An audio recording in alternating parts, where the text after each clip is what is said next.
Hear both sides of the story.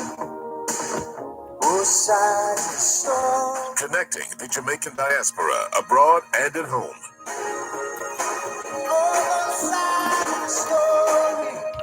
Both sides of the story. Yes, both sides of the story. Both sides of the story, highlighting the positive role of the Jamaican diaspora.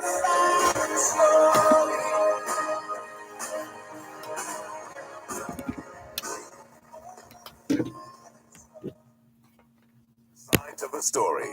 We always need to hear both sides of the story. Both sides of the story. Time now for Both Sides of the Story on Power 106 FM. We will not take sides, but we listen to your side. Join us as we explore the issues, present the facts, speak with the experts, and as always, listen to both sides. What's your story? Tell us on Both Sides of the Story. 922-4112, 922-4113, 922-4114, and 922-4115. You can listen to both sides of the story on the Gleaner's website, www.go-jamaica.com, on your mobile phones at tunein.com or nobex.com, or by dialing 832-551-5045 or 213-493-0133 in the USA. If you're in the UK, you can dial 020-3519-0145, and in Germany, 051-180-904044. Our email address is bothsides106@live.com, and you can join us on Facebook, follow us on Twitter, or link us up on Skype. We look forward to receiving your instant messages on MSN or Yahoo, and your text messages on 365-3346. Remember, we have 2 ears and 1 mouth, so we can listen twice as much as we speak. So stay with us as we listen to both sides of the story. Both sides of the story. Both sides of the story.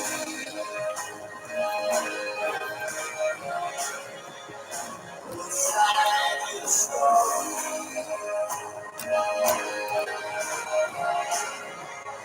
Both sides of the story.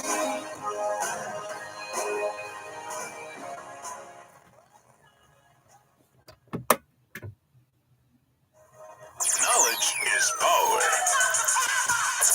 Classes in session. Power 106. If you think you are beaten, you are. If you think you dare not, you don't. If you'd like to win, but you think you can't, it's almost a cinch you won't. If you think you lose, you're lost. For out in the word we find success begins with a fellow's will. It's all in the state of mind. If you think you're outcasted, you are.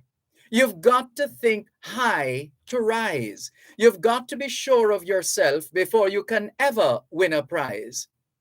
Life's battles don't always go to the stronger or faster man, but soon or late, the man who wins is the man who thinks he can.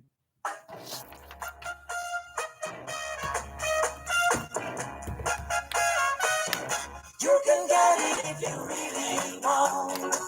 You can get it if you really want. You can get it if you really want. But you must try and try. You succeed at last.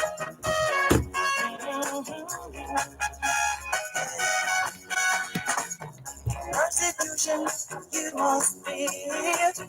We don't lose, you gotta get your shield.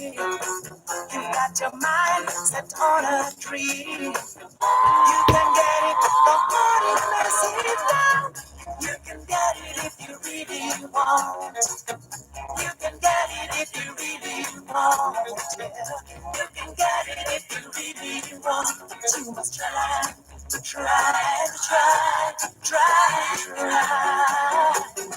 You succeed at last. Don't you know not guilty today.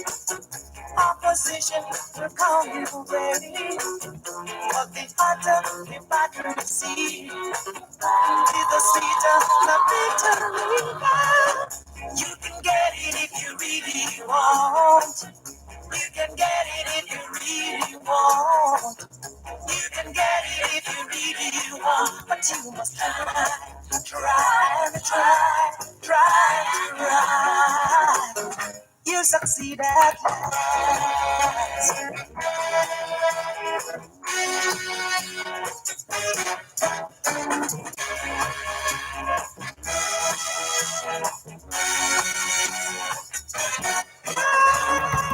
You can get it if you really want.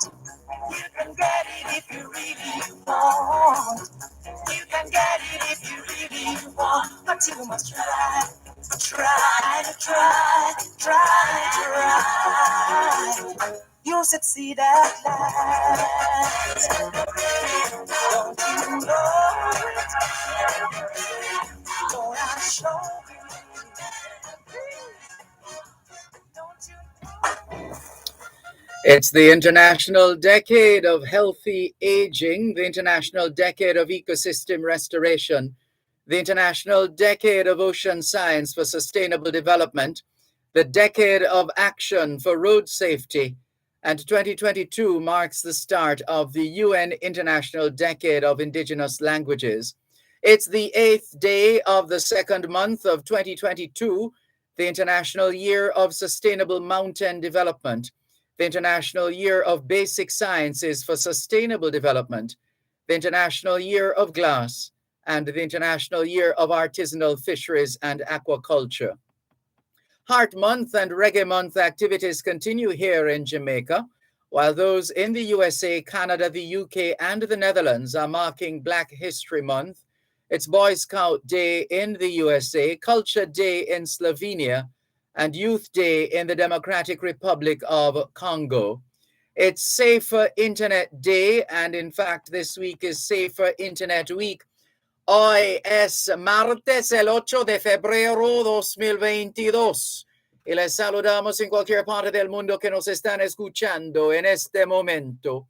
Estamos muy agradecidos por el don de la vida y el privilegio de servirles en otra edición de su programa Both Sides of the Story, ambos lados de la historia.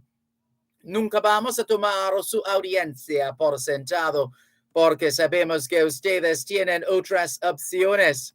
Y esta es la razón por la cual jamás olvidamos darle las gracias por elegir Both Sides of the Story, ambos lados de la historia, de lunes a viernes desde las 2 hasta las 5 de la tarde, aquí en Power 106 FM. La misión continúa para educar, capacitar, iluminar y estimular el espíritu empresarial.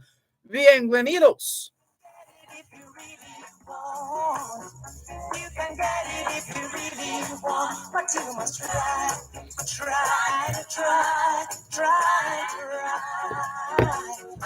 You'll succeed at C'est mardi le 8 février 2022 et nous vous saluons tous qui nous écoutez où que vous soyez dans le monde. Nous sommes reconnaissants du don de la vie ainsi que du privilège d'être à votre service pour une nouvelle édition de votre programme Both Sides of the Story, le pour et le contre. Nous ne considérons pas votre fidélité comme l'un de soi parce que nous savons que vous avez l'embarras du choix. C'est pourquoi nous n'oublions jamais de vous remercier de choisir d'écouter Both Sides of the Story, le pour et le contre, du lundi au vendredi de 2h à 5h de l'après-midi sur notre antenne Power 106 FM. Nous continuons notre mission d'éduquer, d'habiliter, d'éclairer et d'encourager l'esprit d'entreprise. Bienvenue.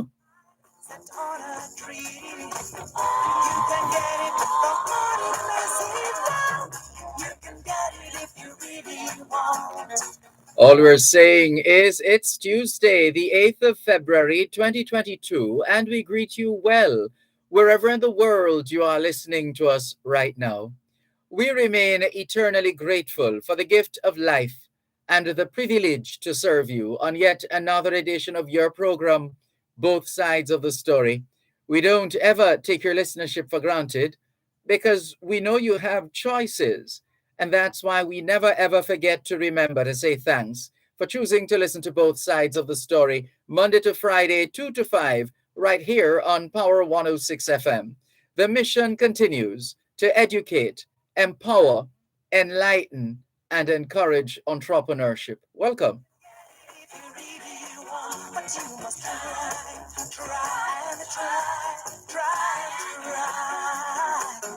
You succeed at last. Good afternoon to those of you listening to us on 106.1, 106.3, 106.5, 106.7, and 106.9. From Morant Point to Negril Point, from the Goat Islands to Galena Point. This is Power 106 FM, serving Jamaica and the diaspora. Hello to those tuned in via the Power 106 FM app, which you've downloaded from the App Store or the Google Play Store, depending on the nature of your device. Downloading is free, listening is free, whenever, wherever. We thank you if you have dialed one of two designated numbers to listen to Power 106 FM from the United States and the United Kingdom.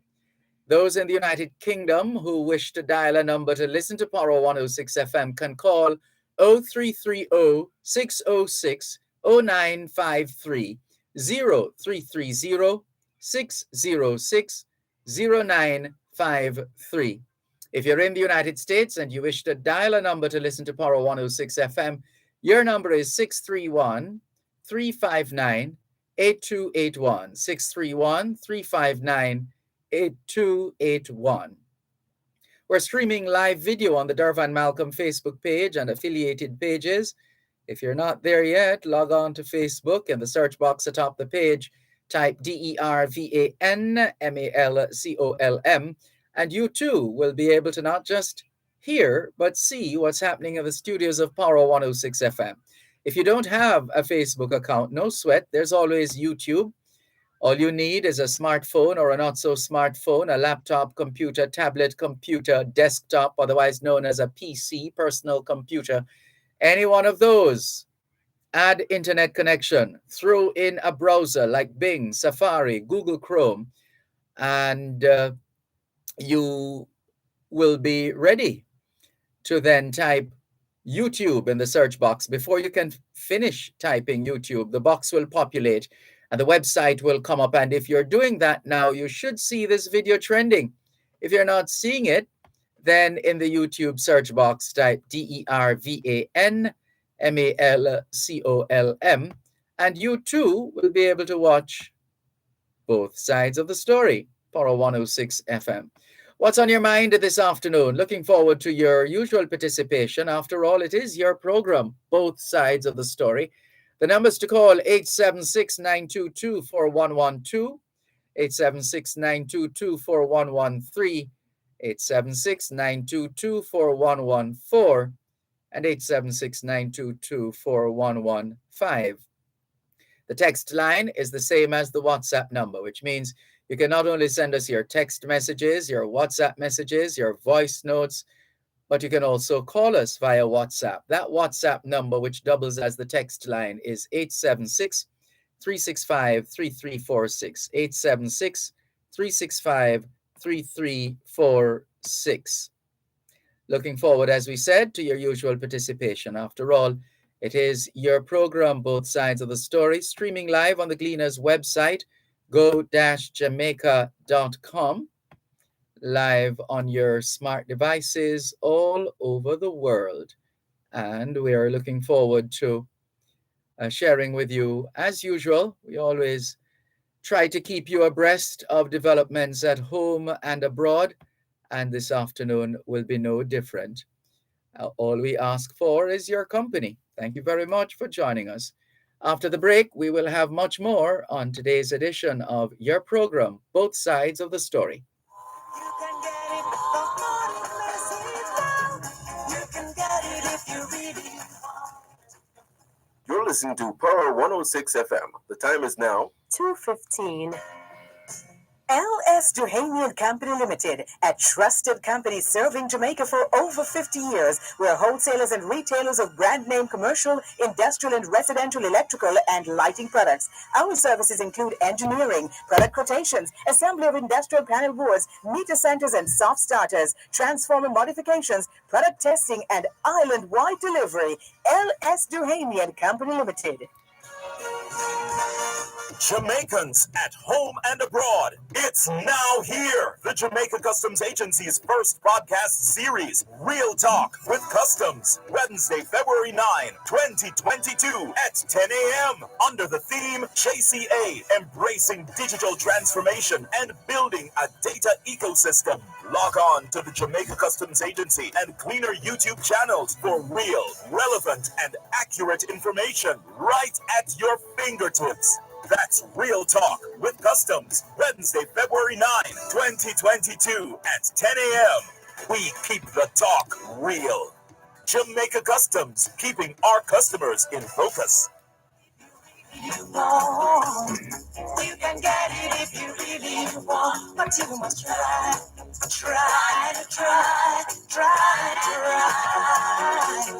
You'll succeed at last. Thanks a lot for staying with us here on your program, Both Sides of the Story, Power 106 FM. Good afternoon to Hyacinth Haya John Johnson. She says, great going. Thank you very much. Hyacinth Haya John Johnson. Faye Weller, good afternoon and welcome. She says, in St. Mary, we're having heavy rain. Wow. Please stay dry and safe in wet St. Mary, Faye Weller, and everybody else experiencing the showers right now. In terms of the forecast, that trough that has been over the island for a couple of days now, it's still in place. And you know what we always say, once you hear the word trough, think cloudiness, think thunder showers, and some people call it bad weather, but that is relative. Bad is relative. The trough is expected to remain across Jamaica over the next few days. This afternoon, scattered showers across most parishes, isolated thunderstorms across hilly areas and western parishes. Tonight, partly cloudy. That explains. There's also a cold front across the Gulf of Mexico. That's a regional feature right now. But as we said, St. Mary, don't think you can take a message now. Speaking of rains and showers, and here's a story on the Gleaner's online platform. Farm flood bill tops 76 million. That's the word from the Agriculture and Fisheries Minister. The story says preliminary estimates of the losses suffered by livestock and crop farmers in St. Anne, St. Mary, and Portland from the recent torrential rains have been put at 76,815,000. That's according to the Rural Agricultural Development Authority, RADA. Over the period January 31 to February 1st, the agricultural sector was negatively impacted by flooding, resulting in crop and livestock losses, damage to road infrastructure, and loss of farmlands due to erosion and landslides. The Minister of Agriculture and Fisheries, Pernell Charles Jr., told a virtual press conference today that 551 farmers lost an estimated $76,815,000, with the damage to crops accounting for $74,884,600. The main crops affected were banana, plantain, vegetables, and tubers, including cassava, Irish potato, dasheen, and yam, as well as condiments and fruits. The damage was spread over 89 hectares of land occupied by 496 farmers. For the livestock subsector, the estimate has been put at 1,931,000, with 55 farmers affected. Charles Jr., that's Pernell Charles Jr., disclosed that based on the reports received to date, St. Mary was the worst affected parish, with 17 communities being impacted. Among the areas which suffered extreme damage are Mason Hall, Pagee, Sanderside, Cox Street, Trinity, Baileysville, Fontabelle, Jacks River, and Springhead. Pernell Charles Jr. announced that a top-level government team, which will comprise Ministers Everald Warmington and Matthew Samuda from the Office of the Prime Minister, will tour sections of the affected parishes today to get a first-hand view of the damage, which will inform strategies for helping farmers. The major setback to the sector comes on the heels of what Pernell Charles Jr. says was a milestone in domestic crop production, which moved from 697,678.8 tons in 2020 to 770,456.2 tons in 2021, representing a 10.4% increase. The increase is a continuation of the growth trend over the past 4 years and represents the highest ever production for the subsector, as for the first time, production has exceeded more than 700,000 tons. This is a milestone that reflects the determination of our farmers towards building our nation, said Pernell Charles Jr. at a press conference. In fact, the estimates from the last quarter of 2021 show an increase of 18.2% over the corresponding quarter of 2020, moving from 161,639.6 tons to 190,990 tons. Significant contributors were condiments, 12,755.7 tons, or a 50% increase, fruits, 16,123 tons, or a 36.5% increase, and vegetables, 67,498.5 tons, or 24.1% increase. Right, so in other words, as bad as we think things are here in Jamaica, we continue to increase production in terms of agricultural production. And obviously, as far as St. Anne, St. Mary, and Portland are concerned, whatever gains they've made have been impacted by these recent rains, including the rain in St. Mary right now, as reported by one of our listeners. Was that Miss Cherry Henry? I think. Who was that? Let's see who sent us that message about the rain. Yeah, no, it was Faye Weller. Faye Weller says in St. Mary we're having heavy rain. Well, once again, continue to stay safe and dry, Faye Weller. Nigel McCrae says, good afternoon, Mr. Malcolm. I want you to run for Prime Minister. No, I'm sorry to disappoint you, Nigel McCrae, but that's not going to happen. That's not going to happen. But you're very kind. Thank you very much. Cherry Henry, happy Tuesday afternoon to you too. Thank you very much for joining us. Audrey Smith says, good afternoon, Dervan and listeners everywhere. Happy Tuesday to all tuning in from Southampton. Welcome, Audrey Smith and all the other Jamaicans and friends of Jamaica in Southampton. Neriga Smart Morgan 7 says, blessings to you, Sir Malcolm, and listeners. Saying hi to my son's form teacher at the Vauxhall High School, Miss Allen. It was nice meeting you. Venoija Henry's mother here.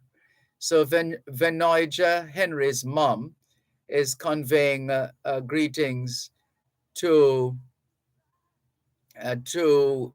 Venoija's form teacher, Miss Allen, who she met today. It's good if more parents were meeting the teachers.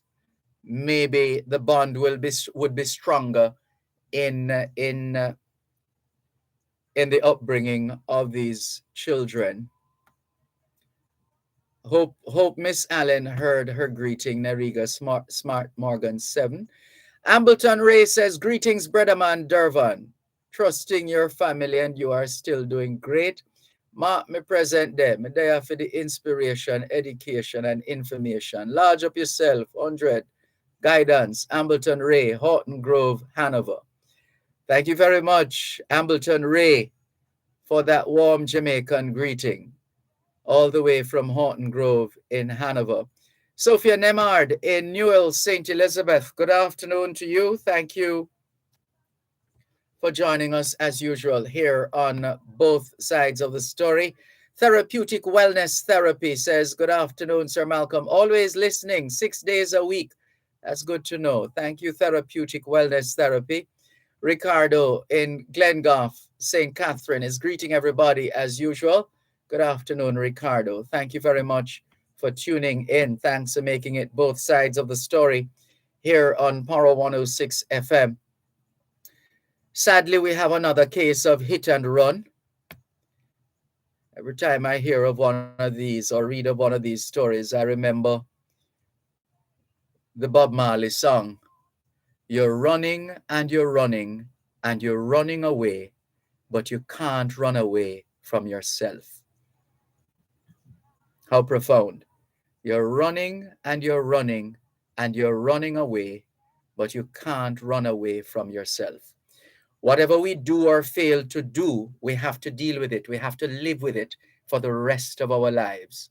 We can run, we can take a plane to Timbuktu or wherever. We can't run away from ourselves. Let's remember that. We have to live with ourselves. So here's the story. Police seeking driver in suspected hit and run in St. Mary. The police in St. Mary are appealing to the driver in the suspected hit and run along the Oracabessa main road on Saturday to surrender. People who may have witnessed the incident are being asked to come forward. The deceased is 38-year-old Kenroy Green of Jacks River, Oracabessa in the parish. It's reported that about 10:45 p.m., residents alerted the police that Green was hit by a motor vehicle. The driver did not stop. Green received multiple injuries and was taken to hospital by the police. He died while being treated. Let's see, the driver of that vehicle that killed that woman on the boulevard eventually turned himself in. Let's see if the driver of this vehicle that sadly killed 38-year-old Kenroy Green will do the same. Let's see. But let's just remember, choices have consequences. Whatever choices we make, we have to deal with the consequences, and not just deal with them, but live with them. Whatever our decision, we have to live by the decisions that we make. And there are consequences. Actions have consequences. And so we might not have done it intentionally. Maybe we were distracted while driving, like that female motorist some years ago who sadly mowed down some members of the Society for the Blind at Matilda's Corner. Don't know how many people remember that, but that was really another tragedy. So please, let us own up to our responsibilities. Whatever we have done or failed to do, let's take responsibility. Because again, as Bob Marley says, you're running and you're running and you're running away, but you can't run away from yourself. We have to live with ourselves for the rest of our lives. Good afternoon to Beverline in Toronto, Canada. She says, good afternoon, Sir D. Watching from my work from home. Working from home. Good. Gas price up $1.59. Can't complain. That's $1.59 Canadian. Well, where are we now? Because ours is already padded was you can't win with our prices here in Jamaica, because the original price is already padded. They have all kinds of taxes on petrol. One moment, please. You're listening to Power 106 FM. The time is now 2:30. Crime Stop Jamaica 311, Woodside District, Mayfair Clarendon, 8 p.m. Thursday, December 16, 2021. We need your help to solve the brutal murder of 55-year-old chef Marlene Stewart Campbell. Mrs. Campbell heard knocking on her door and opened it to find two men who shot her several times. The men ran from the scene. The reason for this murder is unknown. Crime Stop Jamaica is offering a total reward of $250,000 for information leading to the arrest and charge of these murderers. Call Crime Stop Jamaica 311. Solving crime pays. Did you know that the flu can lead to hospitalization and even death? Pregnant women, persons 60 years and older, babies and children, and persons with a chronic illness such as diabetes, asthma, or heart disease are at a high risk for complications from the flu. Get the flu vaccine today. Visit your nearest health center and ask to be vaccinated. The flu is no joke. A message from the Ministry of Health and Wellness. Sorry, I missed your function this morning. I'm sure. That's why I'm calling you. I wanted to give you an opportunity to give us a recap of what you went. Try. Oh, look at that. You'll succeed at last. Don't you know it? So are you able to speak now? Or all right, I'll have the program assistant on duty call you in a minute. You can get it if you really want. You can get it if you really want. You can get it if you really want. But you must try and try. You'll succeed at last. Right away, please. Persecution you must fear. We don't lose to that. Thanks a lot for staying with us here on your program. Both sides of the story, Power 106 FM, still streaming live on the Gleaners website, go-jamaica.com. Live on your smart devices all over the world. Taking your calls throughout the program as usual. 876-922-4112-5. Standing by to connect with Paul Harrison right now, who has been doing tremendous work here in Jamaica and the diaspora. And we're going to join him now. Today was a very special day, and we're anxious to hear more from Mr. Harrison himself. Paul Harrison, good afternoon, and once again, welcome home. How are you? Good afternoon, Dervan. I'm very well, thank you. Great. So you have responsibility for community, as in Jamaica we would say community outreach, or as a community liaison associated with the brand Tropical Sun Foods. Yeah, I mean, I'm responsible for the community sponsorships, Mm-hmm. Community engagements, and as well as marketing, a bit of the marketing. Yes. And, as you know, I sponsor Jamaica UK Rugby Sevens. A lot of the Angel Foundation has supported, and Prison Link. There's quite a lot of food banks, etc. We've supported and continue to support in the UK, and as well as the project, as you know, the schools, White Mile Primary School, but today was Jose Marti Technical High School. Well, tell us, how did that go? What happened at Jose Marti Technical High School today? I tell you, we were able to donate 12 laptop computers along with our partner in Jamaica in Central Village. And the children were really elated. It was just it's so lovely to see the smiles on the children's face when they're presented with the laptops. Now their classroom, IT department is fully loaded. So I'm extremely joyful to see the expressions on their faces. Yes. And what can you tell us about the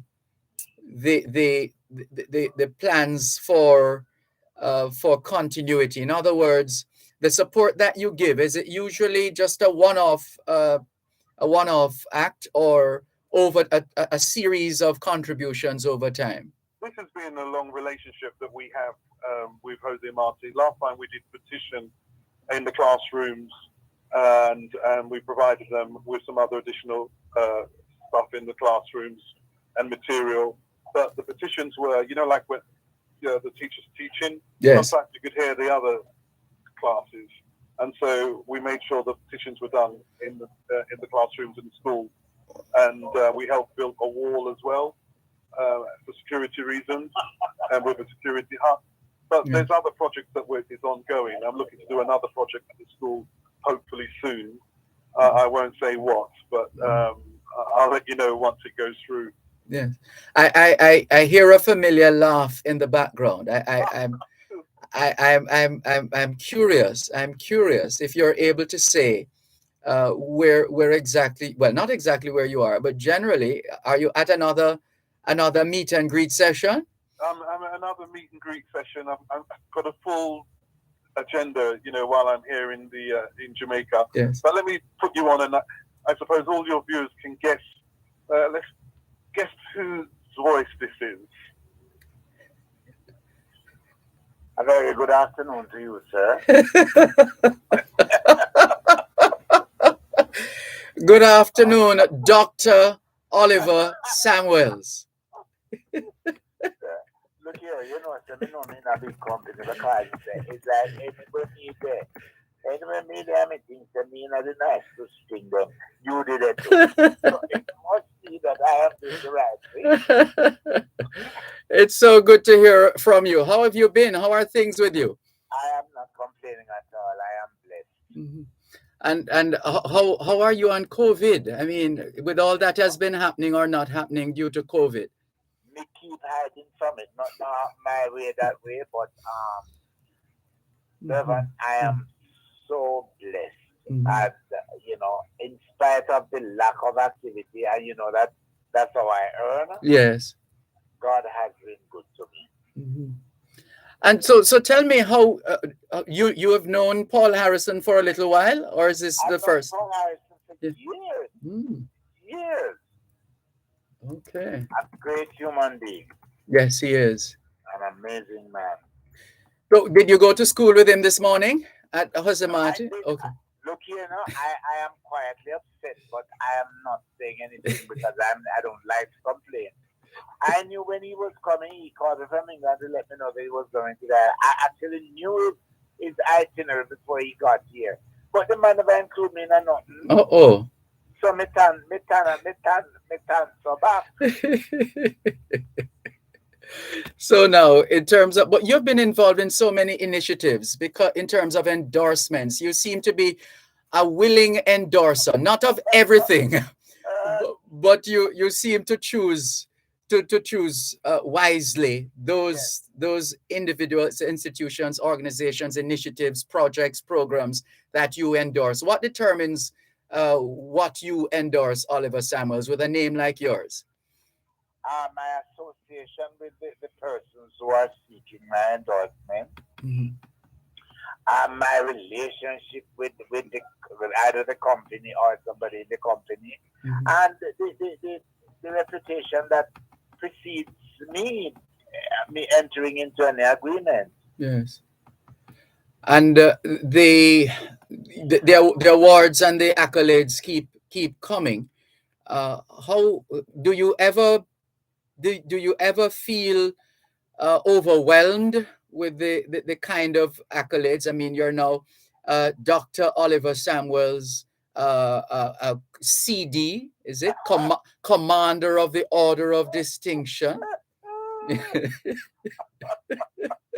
What does all of this mean to you? How do you remain Oliver Samuels with all of these accolades? Well, I had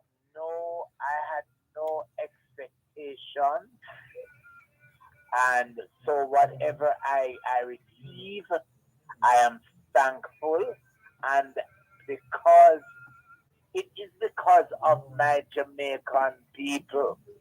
Because had there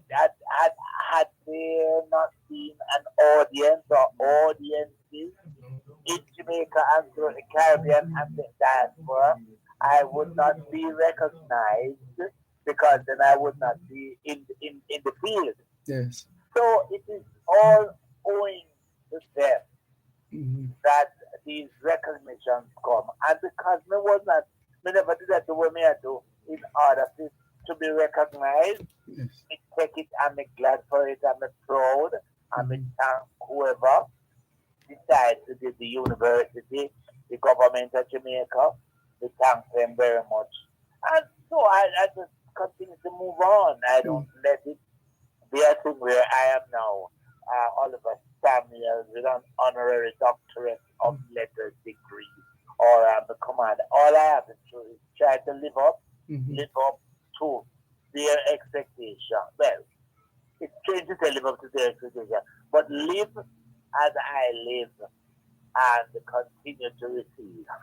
That's right. And having said all of that, you managed to keep that same energy and to keep your spirits up, because it hasn't been an easy year and few months for you, has it? It has not been. It has not been at all.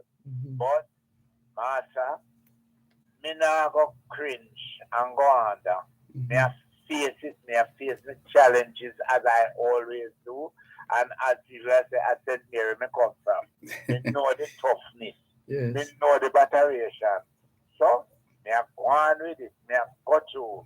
And your parish has been drenched. In fact, I just saw a message from one of our listeners. More rains in St. Mary, even after that drenching. You know, my God, the Utram there come down and see. Many years ago when I was a little boy, you know, the Utram did flood out the whole of Port Maria. And then sell out something them cheap was that we were so poor, my mother could even walk up Port Maria to go buy something, but because all of the clothes, the cloth, them in the store, them, the whole of them dirty up. Them have to wash them and sell them to the clan now. And it seems as though it's coming back. But now on El Nino and La Nina. And climate change, all of these things, eh? All of these things that take place, yeah. Yes. So is it that you, how do you sort of keep, and Paul Harrison, thank you very much, bear with me. We just can't have Oliver Samuels in the same space as you and not have a quick word with him. But what have you been doing, considering you're accustomed to touring and performing and being all over the world? How have you been using the time that you've been grounded? Forgive the use of the term, but well, look here, a lot of people from all over call me to do to host their functions like birthdays, anniversaries, and family reunions and all like that. Online.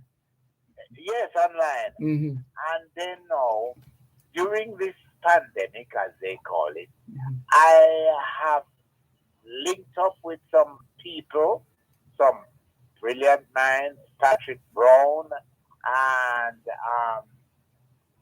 Inline Productions, who is now my agent on my agency, and we are creating this TV sitcom. So it has been somewhat of a blessing in disguise. We are doing this television series. And that's going to be on local television here in Jamaica or global? Well, look here now, you have to try to be entrepreneurial, you know. I am not sure. Okay. I think I am aiming, or we are aiming at bigger things. Oh. And so it should be. Yes. Because after all, Oliver, you're large. You know. Well, it's been a joy talking with you. Thank you so much for sparing us a few minutes. Whatever, my my pleasure, absolutely. And you will continue to follow back on me, Dervan. That's hard to keep up. Very hard to keep up. Okay. Take care. Have a wonderful. You too. And I'll come back to Paul Harrison after the commercial break. Thanks a lot. Dr. Oliver Samuels, CD. Quick chat with him there. And always a pleasure. One moment, please. You're listening to Power 106 FM. The time is now 2:45. The National Irrigation Commission Limited encourages efficient irrigation practices and responsible use of water. By doing so, we will allow the aquifer to be recharged and keep the supply flowing. A message from the National Irrigation Commission Limited. Irrigation, making the difference in agriculture.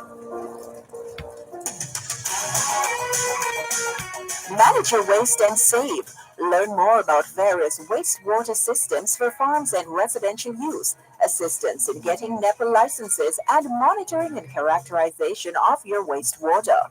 Tune in to Real Business this and every Tuesday at 10 a.m. for Manage Your Waste and Save. Brought to you by the Scientific Research Council Wastewater Management Services. Environmentally conscious, responsive, and solution-oriented. That's Manage Your Waste and Save. Listen to every Tuesday at 10 a.m. doing Real Business, right here on Power 106 FM.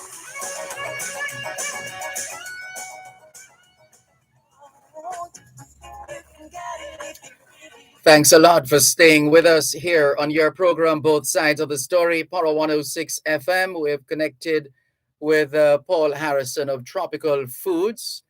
He is, we would say, the face of Tropical Sun, just based on the tremendous community work he has to do, not just in the United Kingdom, but importantly, right here in Jamaica. Thank you for your indulgence, Paul Harrison. Thank you so much. We appreciate it. You know, I just want to quickly say, you know, Honourable Favour Williams, they're doing it with Minister of Education, excuse me, the one laptop tablet per child initiative that the country is running is an amazing initiative, because the projection is over 148 laptops. If you could imagine that the children have been, some do not have laptops, and for over 2 years, there's been no schooling or a lack of schooling for some of the children. And so just to have these laptops is going to give them the extra boost. So some of the curriculum that they've missed out on have the opportunity to gain track. So the one laptop tablet per child initiative by the Ministry of Education is one that we need to support. Not obviously Tropical Sun, but I know that other corporations are jumping on board, and well done to you. But, you know, it's a cry to the whole of the diaspora, Friends of Jamaica. Let's get on board with this initiative on behalf of the Ministry of Education to support our children in Jamaica. And I'm so glad that Tropical Sun Food was able to donate 12 laptops today at Jose Martin Technical High School and our partners. And this is just the beginning. We're going to continue this relationship. You know, my relationship with Jamaica is forever ongoing. I was a former business development manager for Jamaica National for 7 years and Digicel for 14 years. And so Jamaica is my heart. Yes. And whatever I can do, I will do. Mm-hmm. And I'm so glad Oliver Samuel was able to join me here in Kingston. And a big shout out to my mum and dad in Montego Bay, Mr. and Mrs. Harrison. It was my mother. I'm not allowed to say she's 81. So we had this cake and it was wonderful. We had a nice celebration. But listen, Dervan, I want to thank you in Power 106 for your continual support. I went to the factory today where I was able to oversee some of the new productions. We have 35 products made in Jamaica here.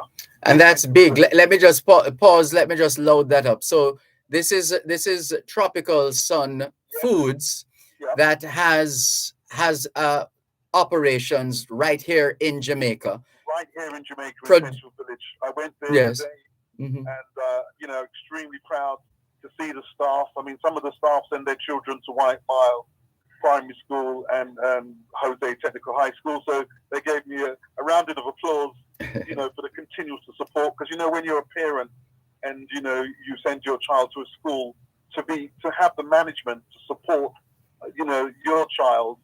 I mean, it's, what can I say? It's a blessing. Yes. But anyway, I just want to give thanks to my people in Jamaica and for the factory, because 35 products is made from here: the callaloo, the jerk season, Scotch bonnet sauce, guava jelly, just to name but a few. And on the product, it's got "proud to be made in Jamaica" with the Jamaican flag right in the middle.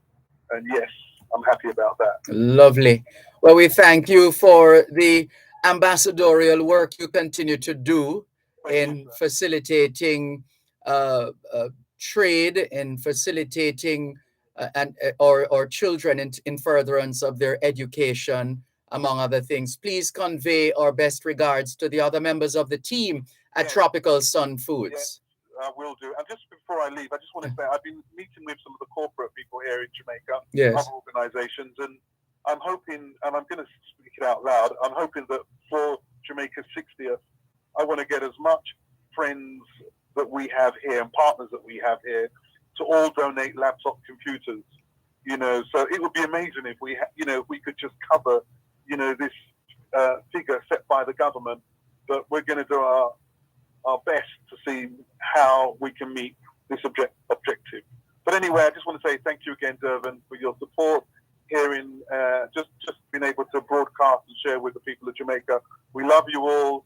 I'm due to leave this week, but I don't want to leave. I want to soak up all this beautiful sunshine.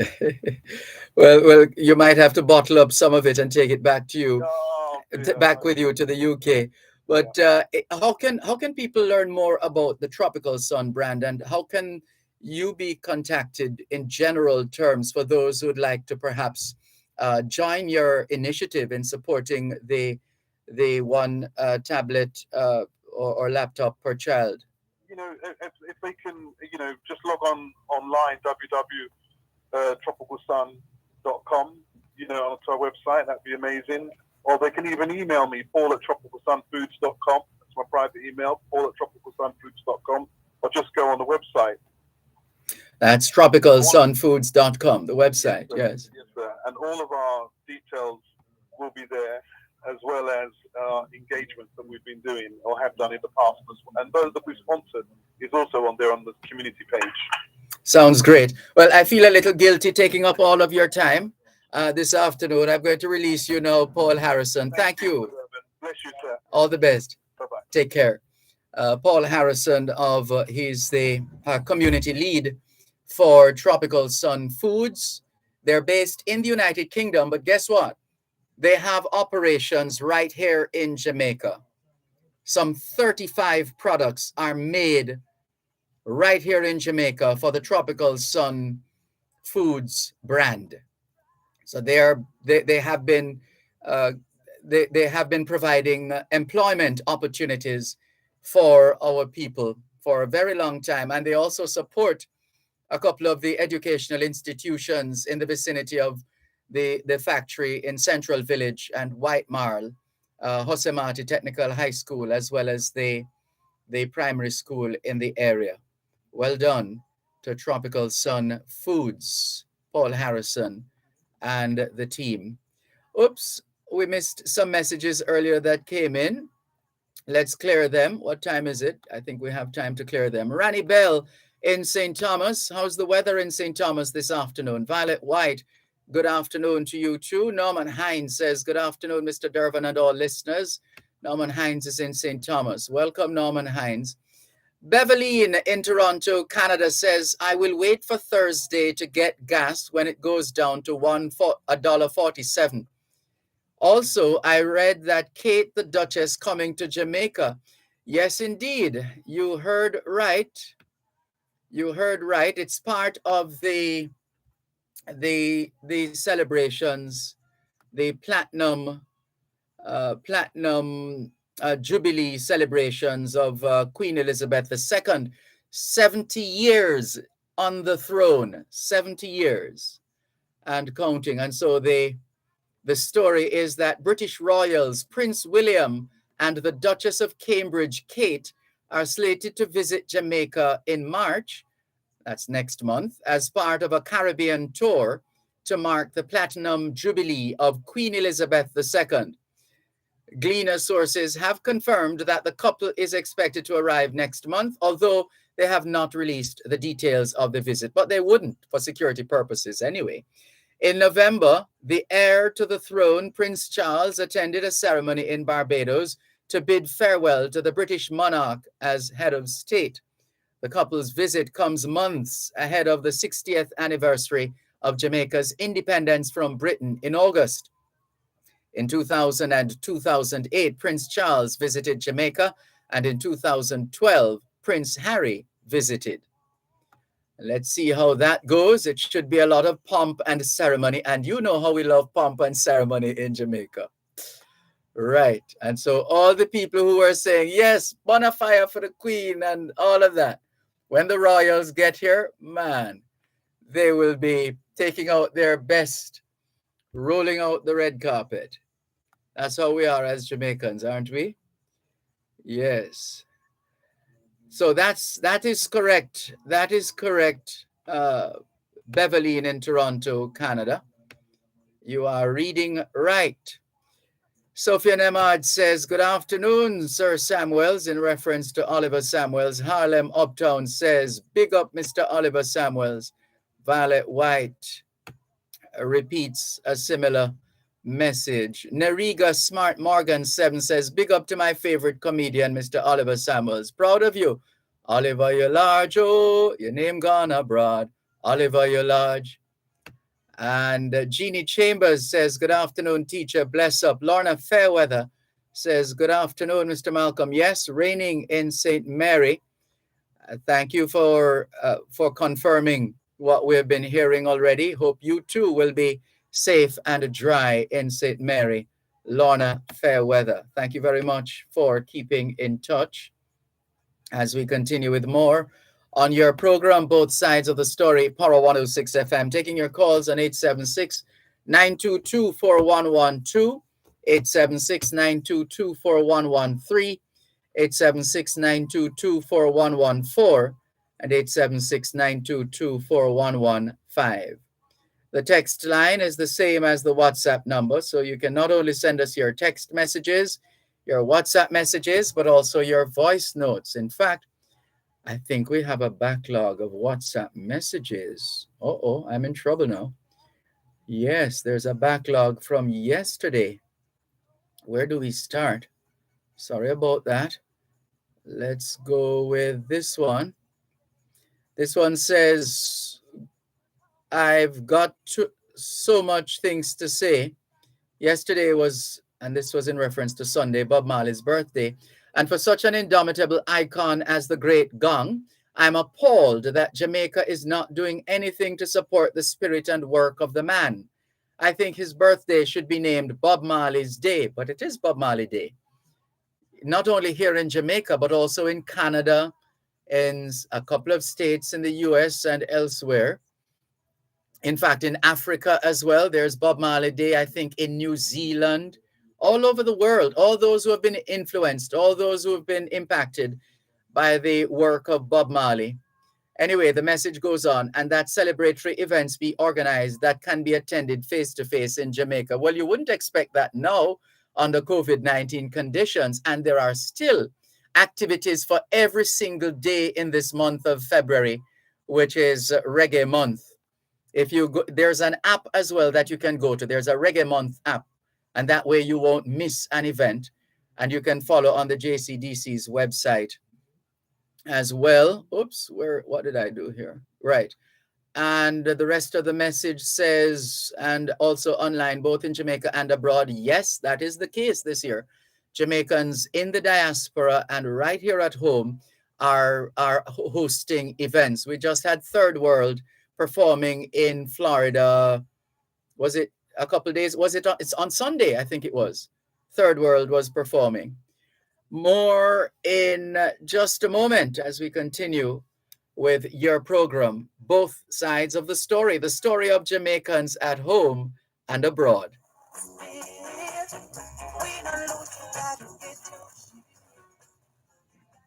You're listening to Power 106 FM. The time is now 3 o'clock. The Auto World. It's the only program on Jamaican radio dedicated to the world of automobile. It's the Auto World with Shelley and McLagan. Get news and reviews relating to vehicles and automotive technology. Learn the ins and outs of mechanical operation. Find out about the various stakeholders in the local and international automotive sectors. From auto finance to road safety to motorcycles, the Auto World is your one-stop shop for everything auto. That's the Auto World with Shelley and McLagan. Weekdays at 5:15 p.m. on Power 106 FM and the Power 106 FM app.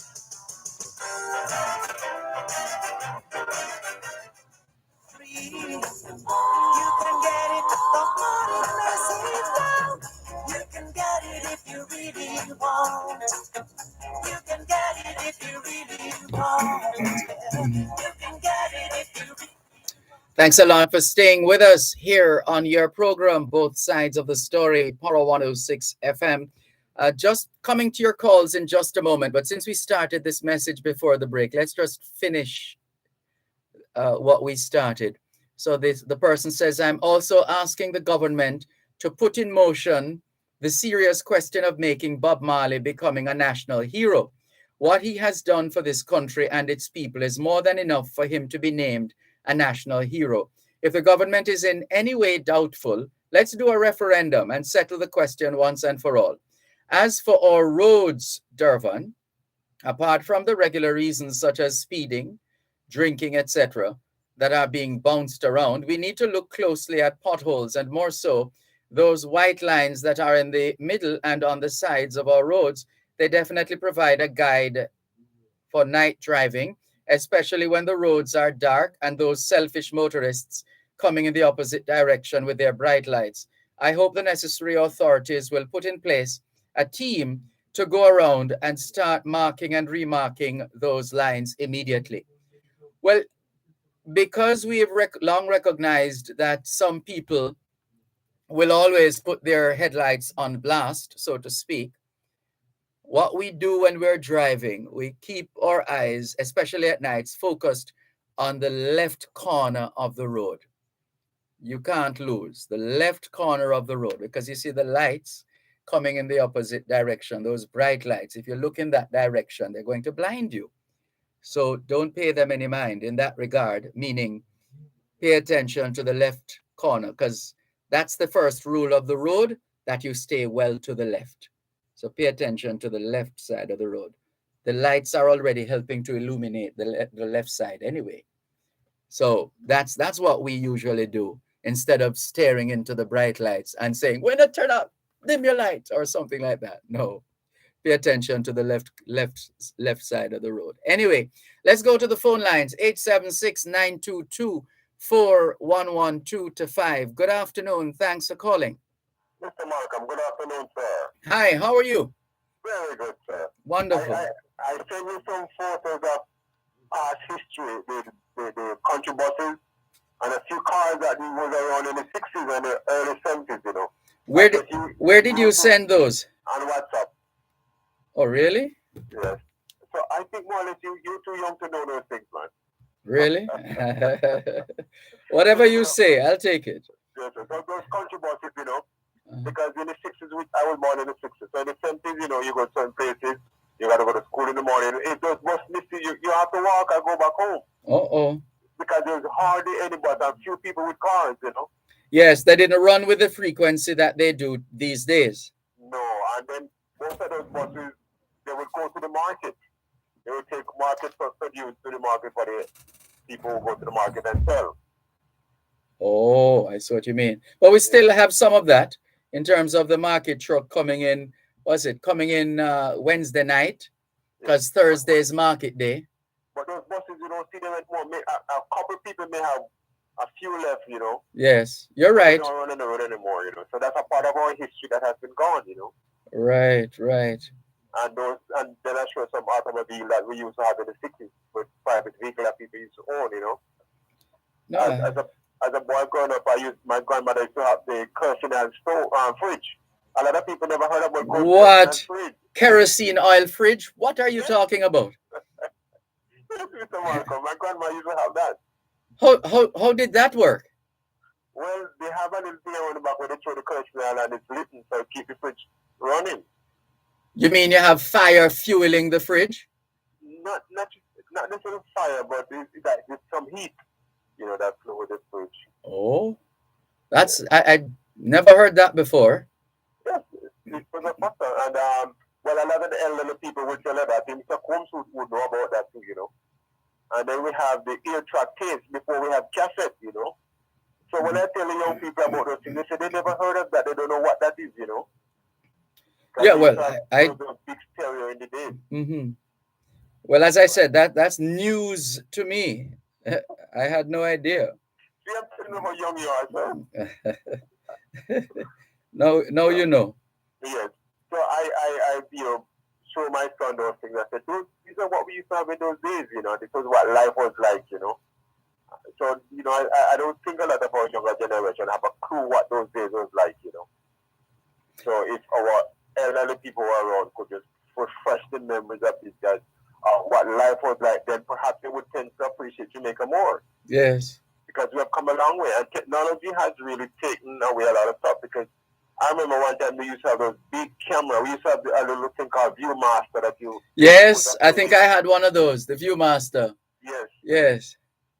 Mm-hmm. No, so the camera is not more like before. The cell phone do everything. Yes. When I was a boy, also they used to have people at night during the crop season. They would put crystal in a bottle with paper. They call it paper wheat, and they will light it and go to crop. We don't see that much anymore. So, yeah, I think they still do. I mean, I'm sure the people who sell the crabs around, that's what now, that's the south western section of National Heroes Circle. There's only one way that they could come by those crabs, and it's for the people who go out in the night and with the crocus bags and they yes. Near some of the, what do you call those, well, I grew up in Westmoreland, so we would have it there, Oh Lord, every time I talk about crab Westmoreland, I remember the crabs. I went to MC a show in Westmoreland some years ago, and coming back there's a bridge, whichever one it was, and the place, the bridge was covered with crabs. Yes, sir. And I had no choice. I felt so bad. I had to drive over a few of the crabs. Right? Somebody was saying to me I was lucky that they didn't puncture my tires. Yeah. But the roadway was covered with crabs. Very much. They have a certain time they call it, they say the March. So you see tons of crabs on the road, Oh. Maybe that's a marching time, And we used to have some fish down there called garami. But they were mostly caught by the Indians because Westmoreland at one time was most Indian in Jamaica. So they would make a funny basket and catch those fish, and then they would tend to curry them, Yes. They're very fine with a lot of bone, and they have some rolls inside where people would try and eat, So a lot of those stuff are no longer around, Yes. But we must share the information with our children and our, our relatives who are children in particular. That's what I've been doing with mine, Give them an idea what life was like in the 50s and 60s, coming down, Yes. Yeah, because then it helps to give them perspective, and in some instances a greater appreciation for some of the simple things of life. Yes, and remember those days, we used to have the battery record player, My dad used to have one of those until we come in. You have the electric ones now, But those days were totally different. Most things were depending on battery. We used to have the little transistor radio. We used to have those little box radio that people would stay up nights and listen to cricket in the West Indies when they're all over the place, Yes. So memories. Yes, and I enjoy those memories, Yes. And I have a few of them as souvenirs, And those enamel plates and all sort of stuff I made from enamel and plastic take over, Yep. So I just call those just to refresh memories of past history. No, I'm sure you've had a lot of our listeners being bitten with the nostalgic bug. Yes, and yes. I'm a person who loves history, That's good. That's good. As a boy growing up, Dr. Martin Luther King was my hero. Mm. And I read about Booker T. Washington and his greatness, and he was a presidential advisor. George Washington Carver, who invented the peanut butter. So I love my history, you know. Absolutely. I will say, Mr. Malcolm. Thank you. Thank you so much for calling and infusing and injecting the afternoon with some nostalgic moments and happenings here in Jamaica. My pleasure. I love your program. Thank you. Take care. Yes, yes. Bye-bye. This is your program, Both Sides of the Story, Power 106 FM. I'm still not seeing it yet. I'm not picturing it yet. The refrigerator being powered by some kind of a gasoline fire, something warmer. Maybe someone else can tell us some more about that. Let's go back to the phone lines. 876-922-4112-5. Good afternoon. Thanks for calling. Yes, sir. Give thanks. Greetings, Raskava. You had one of those refrigerators? No, you know, when I go to school, we used to go to a shop for classroom. Whatever we get suck and all those things, it's made by that fridge. I see. A tank underneath the bottom of the fridge. Load and pour the kerosene all night and light the wick now. So if you know when your fridge are working, you know, there's the thing at the back of the fridge, if you touch it, it will burn you. It's hot. Right, so it produces heat. I don't know if it turns a motor inside of it, the heat. Some kind of electrical device that produces the freezing temperature up in the freezer. Oh. But it was one of those one-door fridge with the top of the freezer. And it was kerosene driven. So I know what he's talking about, but I have always wondered how come it get cold from a heat. But remember, say the back of the fridge, with that mesh part, they went pick me up one suit of clothes and then wash it and put it back at the fridge. Oh, don't I remember that? I remember that. And it dry. Yes. So the kerosene will produce that heat up in those tubes up there that it goes now and then end up with ice. Yes. But you know, it was those days will never come forward again. Not at all. And that's why I say this is a month that they should use to teach the children these things that they can have a future looking forward to proudly. Yes. Because a thing like airplane, propeller, was made by James Adams. And the Phil Brooks, the disposable syringe, where you see them take COVID-19 job. One black man invented that syringe. Oh, you were able to. You got one of those too. You what brought back memories for you when you got the jab. I never got a job. I got a vaccination. In that time, a vaccination was different from an injection. Oh. An injection is something that is injected in your skin, right? Piercing your skin with a needle as they are doing it now. But right. The vaccination now, they scratch the surface and then put that that medicinal or whatever in that cut. And some people, when they say have swelling skin, it turning a big sore and have one big growth of the skin up there. So. But every Jamaican who was in prior to independence, they would have got that on their left hand. They say it's a Jamaican mark. Yes, mine was on my left hand. Yes. Right. So it spreads and then well back in a little spot about 3 inches in diameter. So when they give injection, I don't go to school because I'm afraid of it. And when they give worm pill, I don't go neither. And then you throw one big green worm pill, look like a bubble, but it's green. And you see when you can't swallow it, brethren, then punch out and squeeze it out in your mouth. For the whole week, your mouth not tap bitter. Then after that, then give one little sweet. But that now get to that the bitterness. Wickedness that the bitter is sitting there, I don't know, but that's why enough youth. When they get the sound set tomorrow, a worm medicine, they are injection. Don't fit in a gas school, I know they look very hard. They stop a road and hide until they go to school. But what happened to the mojo herb? You didn't get any of the mojo herb. Yeah, man, I will get send a part. You know me, I send a part. All right, hold on. Don't move. One moment, please. You're listening to Power 106 FM. The time is now 3:15.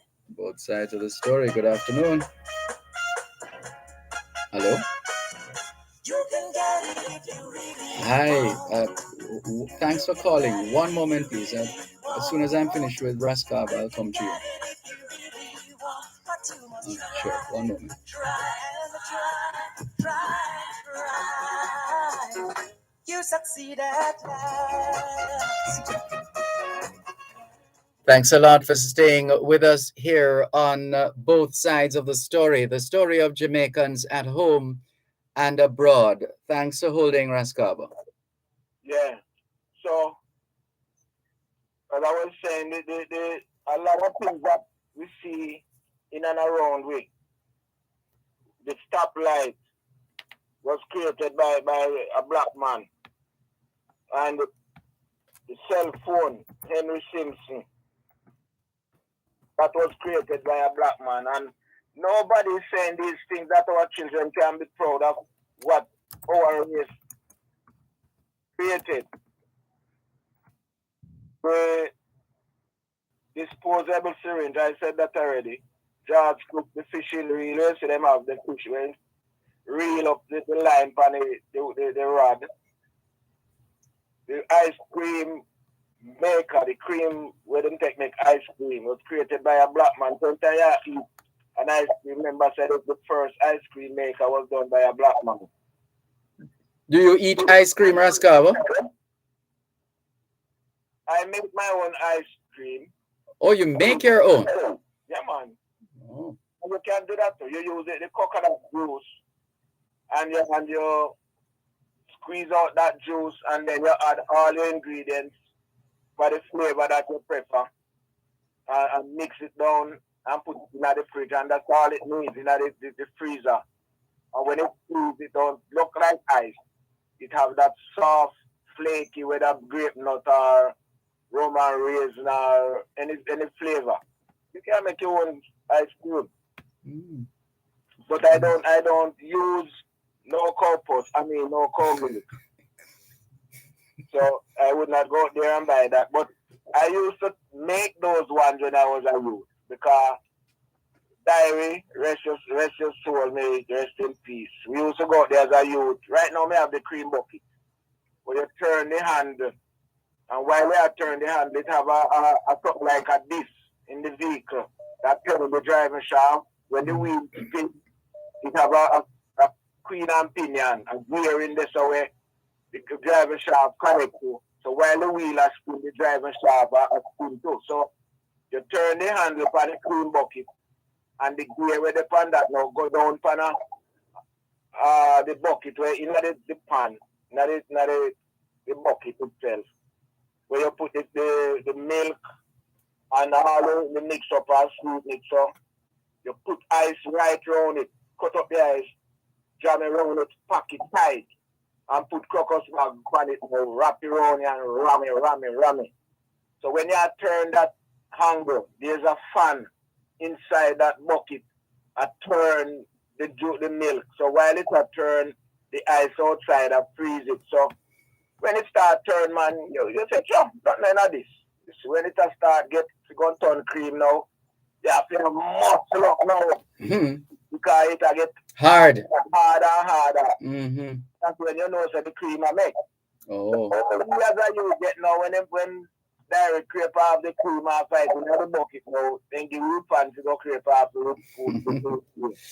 No matter because sometimes we get a nice little handful of cream when you don't crepe off them. So I still have that cream bucket. Yes. And those days, man, out Sunday evening out across the road, man. Every youth gone across the road. And not to mention Christmas Day when you have picnic.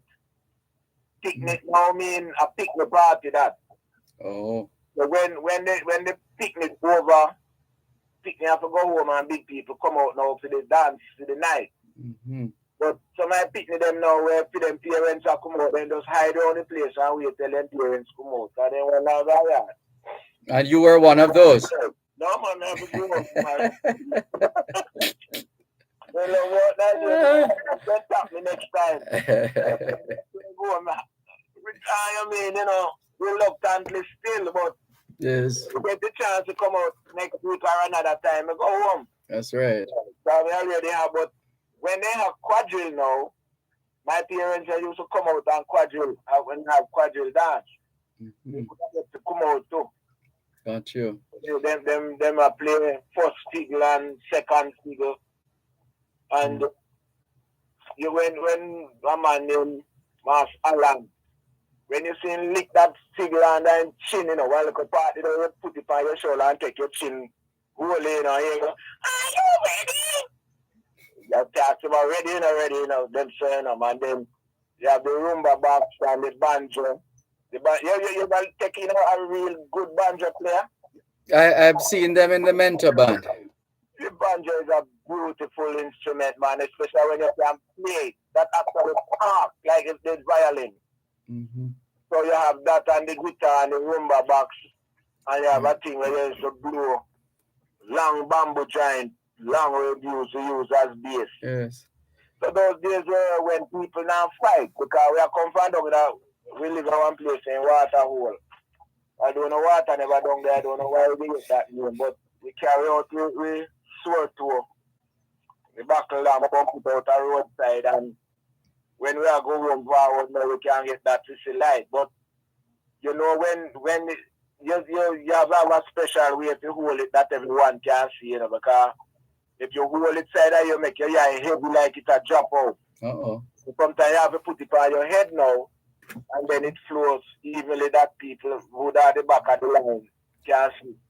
Or you hold it out, stretch out your hand and hold it that the shadow pitch to your left. But it was beautiful, man. Well, you seem to be stimulating a lot of interest. Apart from the fact that we have Paul in London holding on our WhatsApp line, I noticed that June in Norway has been trying desperately to get in on that line as well. Maybe she wants to support you in some of the good old days stories that you've been sharing with us so far. So long we can reflect on some of those again. Sure, anytime. Thanks a lot. Take care. This is your program, Both Sides of the Story, Power 106 FM, still streaming live on the Gleaners website, go-jamaica.com. Paul in London has been holding the line for 10 minutes and 46 seconds. Good afternoon, Paul. How are you? Good afternoon, Dervan. Not too bad. Just to add to what that gentleman said about the gasoline, the Cursinal fridge. Yes. Yes. I grew up with my grandma, with my mother and everybody, but my grandmother had one of those fridges, and then that fridge moved on to my mother, and we had it for quite a while. I see. Yeah. So it's a fact. That gentleman know what he's saying. That was the thing of the day when someone in a community have a Cursinal, which is like a big deal. It's like it's a big thing. Right? Like everybody around that community want to come out and buy ice because nobody else don't have no fridge at that time. There was no proper electricity as such. So yes, it was interesting because the thing that some of us take for granted at the time, other people who never had it run come because that time people set in what you call suck at that time. I don't know what they call it now. Suck, the same thing that we call serve me long. Suck or serve me long. That's right. But there was a Cursinal, which I don't know if I don't think it died out. Maybe in some other country it still exists because third world countries might still have part of it. You'd be surprised Yes, in Haiti, for example, they have they sell live chickens as opposed to, Yes. so invariably you prepare that chicken and that serves you for a little while, but there's no, a lot of them don't have it, still don't have electricity. A lot of places in Haiti still don't have electricity, and so Oh boy. yeah, so maybe, I don't know, a refrigerator like that, if it's still in being manufactured, would be useful, Yeah. wouldn't it, in a place For like those, that? definitely, Mhm. definitely. It's like I don't know if you remember these car Ford Capri. Yes.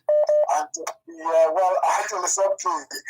Over here, I know a gentleman, and if I was to take a picture of that car and send it to you, you'd probably think this is a brand new car, Paul. This man cherished this car like it's in a garage. All he does is just polish and shine. Full Capri. I stood, I just stand up and look at the car. I could not believe my eyes, what I'm seeing.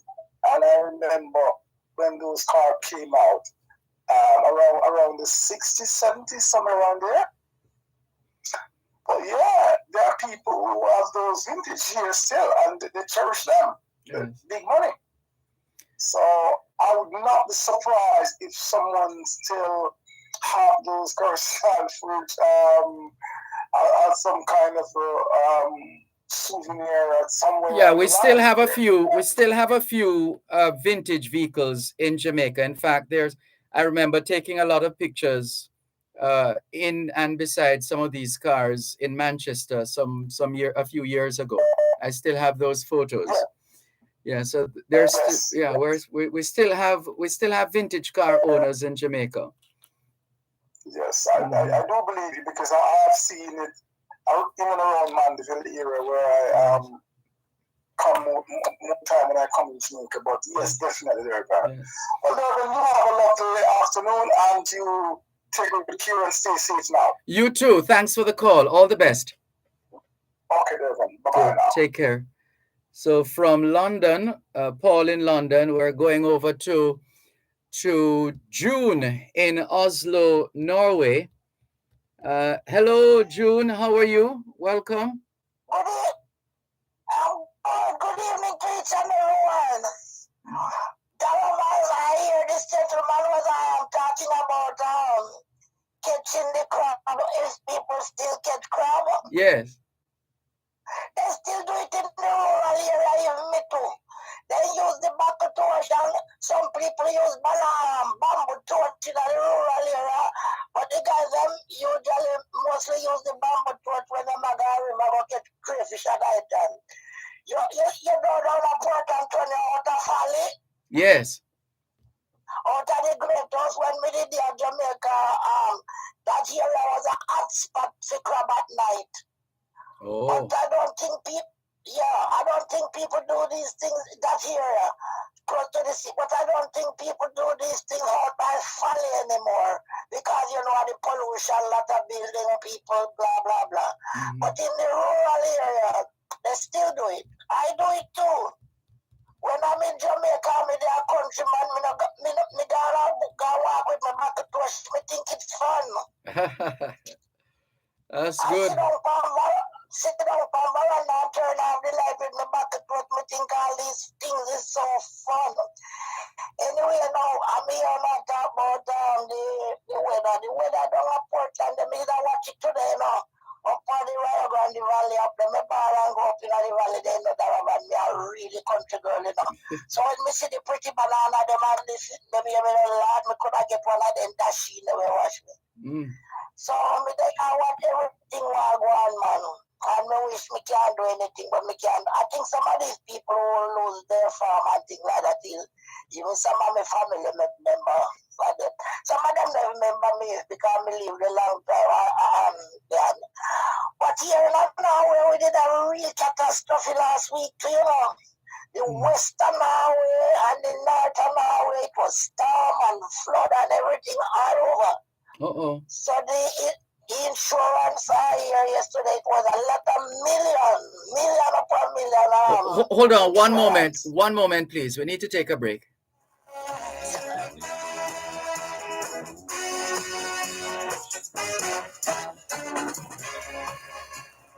Importers provide proper invoices for customs when presenting goods for examination. This could prevent delays during clearance. The time by the Jamaica Customs Agency is 3:30.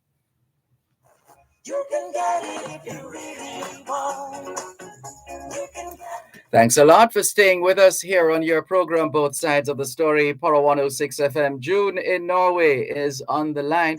So you were saying you had some serious floods in Norway as well? the west and the north. Not in my area, but because Norway is long, you know. If you look on the map, you know, you can find out everything kind of bright. So Norway is our small, very little people live in Norway, but Norway is a big country anyway, it's long. So it can, from one point to the next point, a lot of things can happen. You don't notice in the middle and things like that. Oh. It's a lot of million of destruction, but you know, I can't compare Norway with Jamaica because most people insure. I see. That makes a difference. Most people have their own insure. You want to see the pretty yacht, them, the sailboat, them a sink. The sea so bad a sink and yeah man. So there's a lot of things. Last night, I didn't want to call you, but I never call me. Just put me listen every night in the hand. I hear you was talking about the demonstration in Canada with the truck peeping and all these noise. Yes. They don't do it here, you know. If you go out on the street and you hear a car peep or something like that, they are foreigners. They are not Norwegian because they don't do it. Oh, it's similar culture like in Canada. Yeah, people don't do it. Yes. It's not polite. It's very unpolite to do that. So we leave it there now. We now comment on Raskava. We got Raskava story too long. We can't manage him. All right. Thanks for the call. I'm a friend still around. I know. We'll leave it there. Thank you for the call. All the best. Bye. Bye-bye. Take care. That's June in Oslo, Norway, speaking with us here on Both Sides of the Story. The story of Jamaicans at home and abroad. There are so many messages coming in reference to the refrigerator that we learned of earlier on. Let's go to another call. Hello, good afternoon. Thanks for calling. Hello? Uh-oh, that person got tired of holding, maybe. All right, let's clear these messages quickly. There are a lot of them, a lot of messages. Whoa. Beverline in Toronto, Canada says, Jamaica nice equal time we cherish our Jamaica. Black History Month celebrating. She says, Harlem Uptown says, I don't need any more new currency printed. We should take one of the heroes off the currency note and put Bob Marley on one. Golden Brown says, good day. One of the airports should be renamed in honor of Bob. Beverline in Toronto, Canada says, Sir D, I have been going back in time. I have been listening both sides of the story. 18 years now. 18 years? Or is it this time slot? Let me see. 18. The time slot itself, if you're counting Leng and Company, maybe, yeah.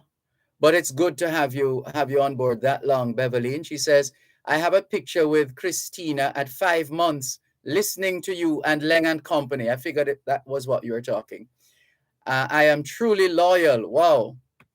Well, we need to make a song for you, Beverly. She's loyal. As a takeaway from She's Royal. She's loyal. Thank you very much, Beverly. We appreciate you. One of these days, we must make sure you get some Power 106 FM branded items. How about that? Harlem Uptown asks, did they have kerosene oil TV back in the days, Dervan? I have no idea, Harlem Uptown in New York. But surely if they did, someone will tell us. Sophia Nemard in Newell, St. Elizabeth says, my grandmother had a kerosene oil fridge. So it was a big deal then. The kerosene oil fridge. Sophia Nemard is confirming. Harlem Uptown says Savlamar have the best crabs. Well, I haven't been around too many places with crabs to come to that conclusion, but we'll take your word for it. Harlem Uptown in New York. Let's see. Joan in Bermuda says, good afternoon, Sir D, and your loyal audience. So very nice to hear Dr. Oliver Samuel's OD. I think, well, he originally had an OD, and that OD was upgraded to a CD, Commander of the Order of Distinction. Joan in Bermuda says, he's a great icon of Jamaica. We will be getting in touch with Paul Harrison real soon. I saved his info. Thanks to your program. Thanks. Your program is simply the best. Thank you, Joan in Bermuda. Cheryl Carr Palmer says, yes. My basic school teacher had one of those fridges. So Cheryl Carr Palmer is confirming the kerosene oil operated refrigerator. Jacqueline Simmons, good afternoon to you. Calvin in North York, Ontario, Canada says, in my mother's home, hold on. No. In my motorhome, I have a fridge run by propane and electricity. That's Calvin in North York, Ontario, Canada. Thank you for sharing, Calvin. Beverline, where did Beverline go again? Beverline says, back in the days for real. Denzel Martin says, this is the best conversation I have heard from Rascava, in reference to what Rascava shared with us a short while ago.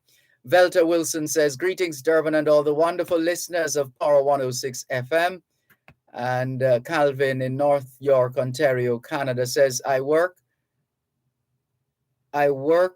on one of those kerosene oil fridges.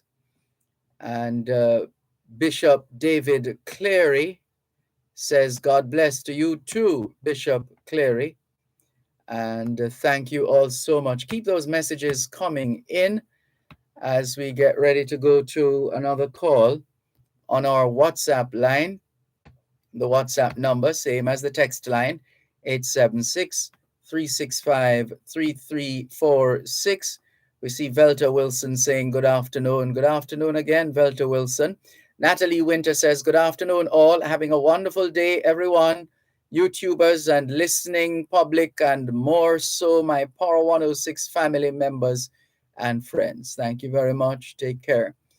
Let's go to Dr. Williamson on WhatsApp. Good afternoon. Greetings, Dervan. Greetings. How are you doing? Giving thanks for life. And you? That is it. Gratitude is a must. Mm-hmm. And so I'm also thankful for another day above earth. And as we say, from Trenchtown, not every day promised. So we're grateful. But Dervan, I want to get your views on this. Two things. One, the little spat going on in the social media space between billionaire mogul Adam Stewart and partisan Dr. Lateem Samaj about what the right COVID policy is. Really with Dr. Tufton, the Minister of Health. What was your view on it, and what was the sentiment of your listenership? I haven't had anybody call us and commented on it yet, as far as our message does. I haven't seen anything. Personally, for me, it's neither here nor there, quite frankly, because technically speaking, they're not the decision makers. We'll want to hear whatever the decision makers say is likely to have more impact than what everybody else says. Because do you ever get a chance to invite the Minister of Health on the program? Oh yes. Yeah. How long since COVID has been around? From COVID just set in, March 2020. I sent him a message on WhatsApp to invite him to join us. and I haven't heard anything since then. Nothing at all from Dr. Tufton. So we decided not to bother him because maybe we were bothering him. So we haven't troubled him since then. It's a challenge in the communication. For those who are not up to date, Dr. Tufton and the government of Jamaica has decided that events could happen in the coming months, and they're going to allow people who are fully vaccinated to attend those events only. And this was objected to by billionaire Adam Stewart of the Standals group and other businesses in Jamaica, because he felt it would discriminate against those who decided not to take the vaccine. And I'm in London as I speak to you. Of course, you know, I live in Connecticut and New York. It has long been the policy of New York that if you don't have a vaccine certificate, you cannot attend any sporting event.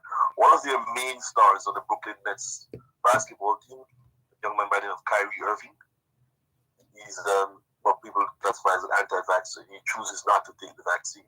He cannot play in the games which are held in New York City, in Brooklyn. In Wembley Stadium, I attended the final of the FA Cup, women's final.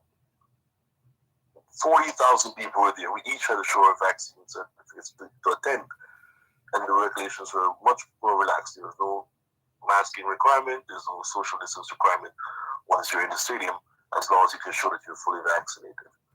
So there are public institutions and private ones who can make those kinds of choices. Now, the argument is that it could, they could go either way. I am not in the position to make that. And as you said, there are decision makers who have some data, hopefully, or some policy that they're following. So I'm not sure I'd agree with Mr. Stewart that it's discriminating in the classic sense of the word. It is just a public policy that we believe will be safer as a country if we allow people only who are vaccinated to go to these events, because we reduce the chances that you'll get one of these, or classically termed, super spreader events. And in some ways, there's some data that's coming out that actually supports Mr. Stewart's position, because the Omicron is showing or being shown to evade the current vaccines. So now the anti-vaxxers will come up and rejoice and say, you see, that means that the vaccines are not working. Now, for those who have knowledge of virology and public health policy, they understand that vaccines mutate. In fact, for those people living in the United States and developed nations, is the flu shot every season for a new strain of the flu virus. So this is not abnormal that for COVID, which is actually a coronavirus similar to many flu viruses, you should have mutation, and we should be able to update our vaccines to be able to battle that. So it may evade the initial vaccine, but I'm sure we're working on a different one to deal with Omicron. And even with Omicron alone, we're still seeing immunity in some examples. People are not dying in the same way as they were under the Delta variant, for example, right? So I am hoping that the real information gets out in the public discourse, rather than the Twitter spat between Dr. Tufton and Dr. Samaj and Mr. Stewart. Well, this is what I'm saying. I personally haven't taken any interest in it at all, quite frankly, because it's... But it's incumbent on Dr. Tufton to come on your program, because I listen to this program every day, virtually every day, and I've never heard him on the program once. No, I sent him, I'm looking at the message that I sent him now. I sent him a message on the 15th of April, 2020. I'm yet to receive a reply. But anyway, that's done and dusted. Yeah, but we want, because the messaging is getting lost. Because the science is pretty clear there. Taking the vaccine is a good idea for you if you want to reduce the chance that you're going to get very sick or hospitalized or even die. The science is very, very, very clear. So there should be no equivocation about this. Yeah. Now, as far as the public policy about whether you only let vaccinated persons come in, Omicron is kind of putting a little damper in that because now we're seeing Omicron actually evades, the current vaccines. So it may be a better policy to say, hey, let's test everybody before they go to the game.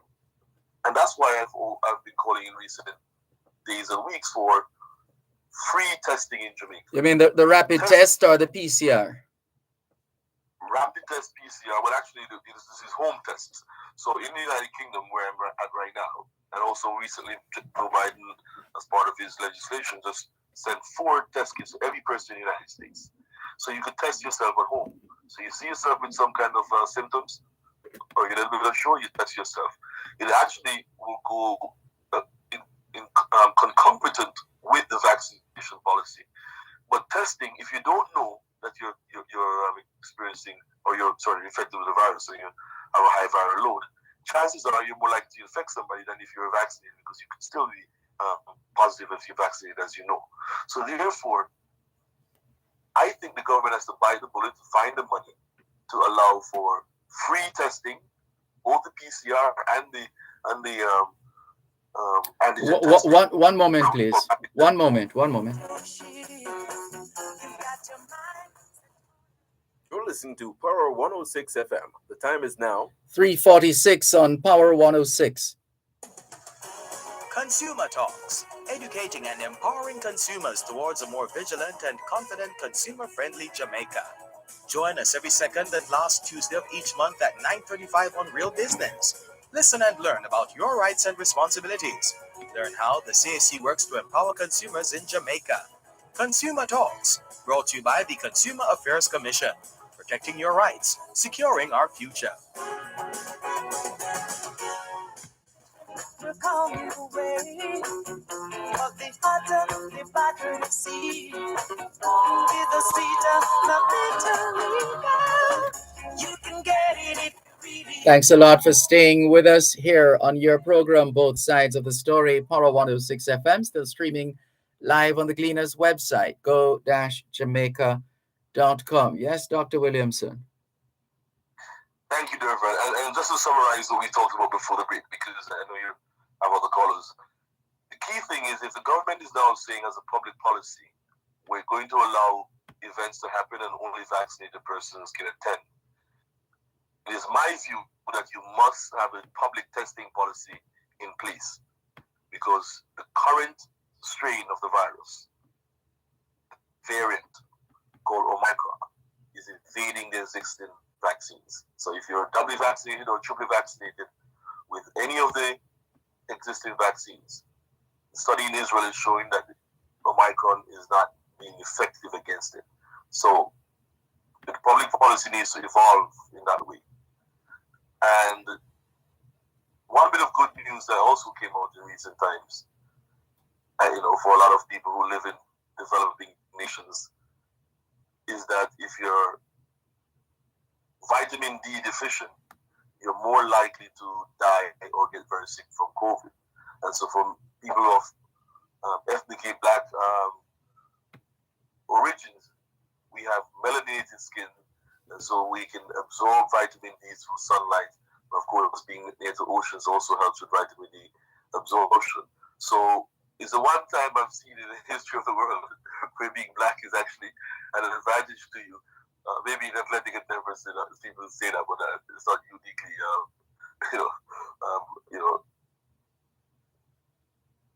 for black folks with athleticism. So, good news, black people, wherever you are in the world, being out in the sunlight, having melanated skin, and of course, oceans for vitamin D is a good thing, according to a recent study that was published in one of our journals, which I can share on your platform later, Dervan. So I think, my top line is, as far as this fact, I mean, Mr. Stewart has the opportunity, I'm sure, call up the Prime Minister or Mr. Dr. Tufton and share his views on how they can reopen the country safely as far as his industry and his sector. I don't think that's something that should be, this big Twitter war that I'm seeing right now. If the point he was trying to make is of public choice or free choice, and 100% in support of it, because as much as we educate and inform our population about the dangers of COVID, it is still up to the individual to make the choice for themselves, about what is in their best interest. Even if they're ill-informed, misinformed, or doing it because of personal or religious objections, it is their right to do so in a free society, in a free country. And I'd love to hear your sort of comments on that aspect of it. Well, no doubt people are free to do, as we like to say, people are free to do whatever they want to do. People are free to be whatever they want to be, as long as that freedom does not infringe on another person's freedom. I think that's where we draw the line. That's what it boils down to. Yes, people are free, but it's no longer freedom if you start infringing on my freedom. See, I thank you for the opportunity, Dervan. As always, I'm always glad to listen to the program. It's one of the joys of my early afternoon time in Jamaican time. Bless and love. All right, take care. All the best. Thank you. This is your program, Both Sides of the Story. Power 106 FM, still streaming live on the Gleaners website, go-jamaica.com. Somebody is sharing pictures of a couple of students, bloody students. Not sure what this, a couple of schools, we just need to verify. Oh dear, and the police are involved as well, it seems. But we'll see if we can check this off air. Oh Jesus, look at these two girls fighting. Jeez. Oh dear, oh dear, oh dear, oh dear. Don't think I want to see anymore. Ay. So let's see if, let's just verify that off air behind the scenes to see the authenticity of it, and whether the police are in fact aware of that, a stabbing incident, and using pens. Oh boy. Ay. Let's continue. And it's what they have seen, I mean, it's what they see around them. It's how they see us as adults resolving our conflicts. Just pawn something, as we say in Jamaican parlance. You grab a stone, you grab a bottle, you grab a knife, you grab a pen, anything you can find. Because you got do smarty something. Oh boy. Where are the peacemakers, as we've been asking? Where are the peacemakers? Let's see if this has been picked up by the Gleaner to get an understanding of what really happened. And if you missed it, Jamaica got a shipment of Pfizer vaccines from France. 649,350 doses of the Pfizer COVID-19 vaccine. And that's through the COVAX facility from the government of the French Republic. What will become of those 640? Mind you, Pfizer is a name brand. And you know how we Jamaicans love name brand things. Pfizer is a name brand in terms of vaccines. But the question is, based on where we are now, 23% of the population vaccinated. Can we envision Jamaicans using up all these 649,350 doses of the Pfizer vaccine? Well, let's see. Let's see if the teasers that the government plans will lead to more people taking the vaccine. Let's see if that actually happens. But everything else that has been tried, maybe they have pushed the needle somewhat along the way, but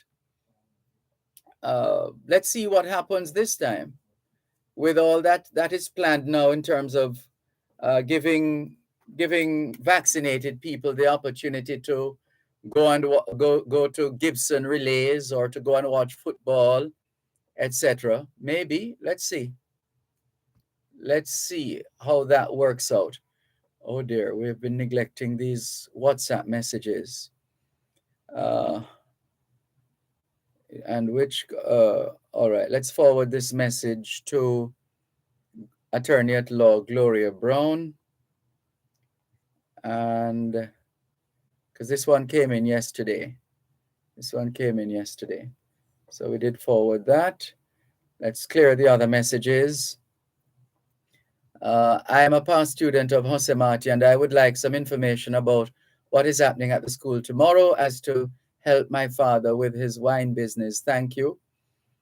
Oh, sorry, you missed that. That was this morning. If you go to the Jose Marti, it should be on the school's YouTube channel. But essentially, it was a presentation of laptops and tablet computers to students. About 12 students were provided with those devices. And there were some other presentations as well. That's what that was about. Sorry you missed it. But if you were at school, well, assuming you were scheduled, and that's how it is these days, assuming you were scheduled to be at school today, you would have witnessed that ceremony this morning.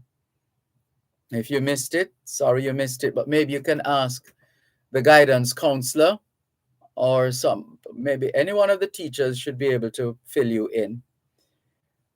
This one says, oh, this is a voice note. We'll have to listen to it off. Oops, a couple of voice notes. We'll have to listen to these off air before we can decide whether to go on air with them. And here's another.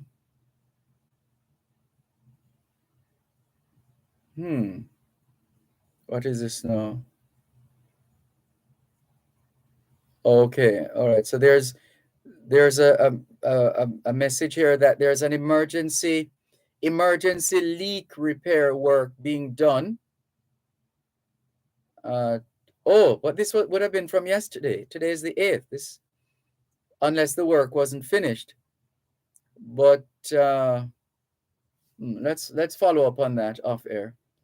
Here's another message. Clarky Bless in Hunstown, St. Mary says, good afternoon, Mr. Malcolm. Happy Tuesday to you and your listeners.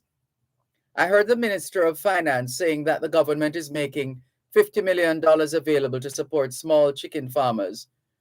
There are 63 constituencies in Jamaica. If you divide the $50 million by 63, what each MP will be getting is just over $700,000.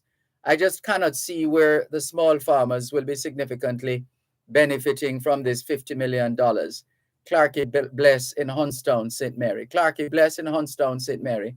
If you know of chicken farmers, small chicken farmers in your area who could benefit, you might want to use the opportunity to lobby on their behalf.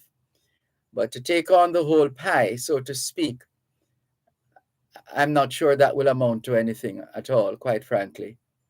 I understand you're publicly postulating on this subject matter, but I'm just saying it would be more useful if it is that you know of small chicken farmers in your constituency who you feel are being left out or not being included or will be getting some money, but it's not enough, etc. In other words, you don't want to just allow it to unfold and let's see. But you don't want to close a door before opening it. If you get the gist of what we're saying. This one says, teacher, blessed day. In St. Mary, all factories are closed. Orange River Experiment Farm is operating on a low. I'm building a house. It's now 5 years. I need work. I don't like handouts. I want to get out of rented house, who will come through for us in this forgotten parish, St. Mary.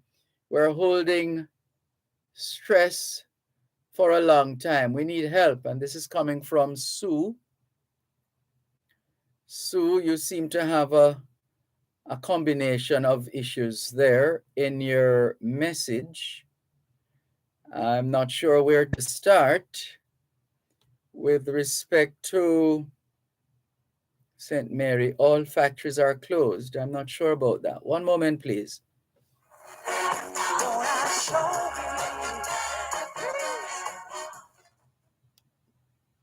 At Wellington Dental, they offer cleaning, filling, whitening, and other services for the entire family. The time by Wellington Dental is 4 o'clock. Become the hero on the scene by taking the COVID vaccine. Get vaccinated as soon as you get all the facts. Don't listen to the rumors. This vaccine might just make it possible for teachers to sit face to face with schoolers. This vaccine make it safer for everybody, from the young to the elderly. Don't you want to go back to living normally when things were more orderly? And if you want to live a long good life, then we all have to do what's right. So let's get vaccinated along with the heroes on the front line. A message from the Ministry of Health and Wellness. Consumer Talks, educating and empowering consumers towards a more vigilant and confident consumer-friendly Jamaica. Join us every second and last Tuesday of each month at 9:35 on Real Business. Listen and learn about your rights and responsibilities.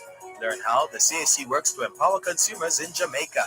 Consumer Talks, brought to you by the Consumer Affairs Commission, protecting your rights, securing our future.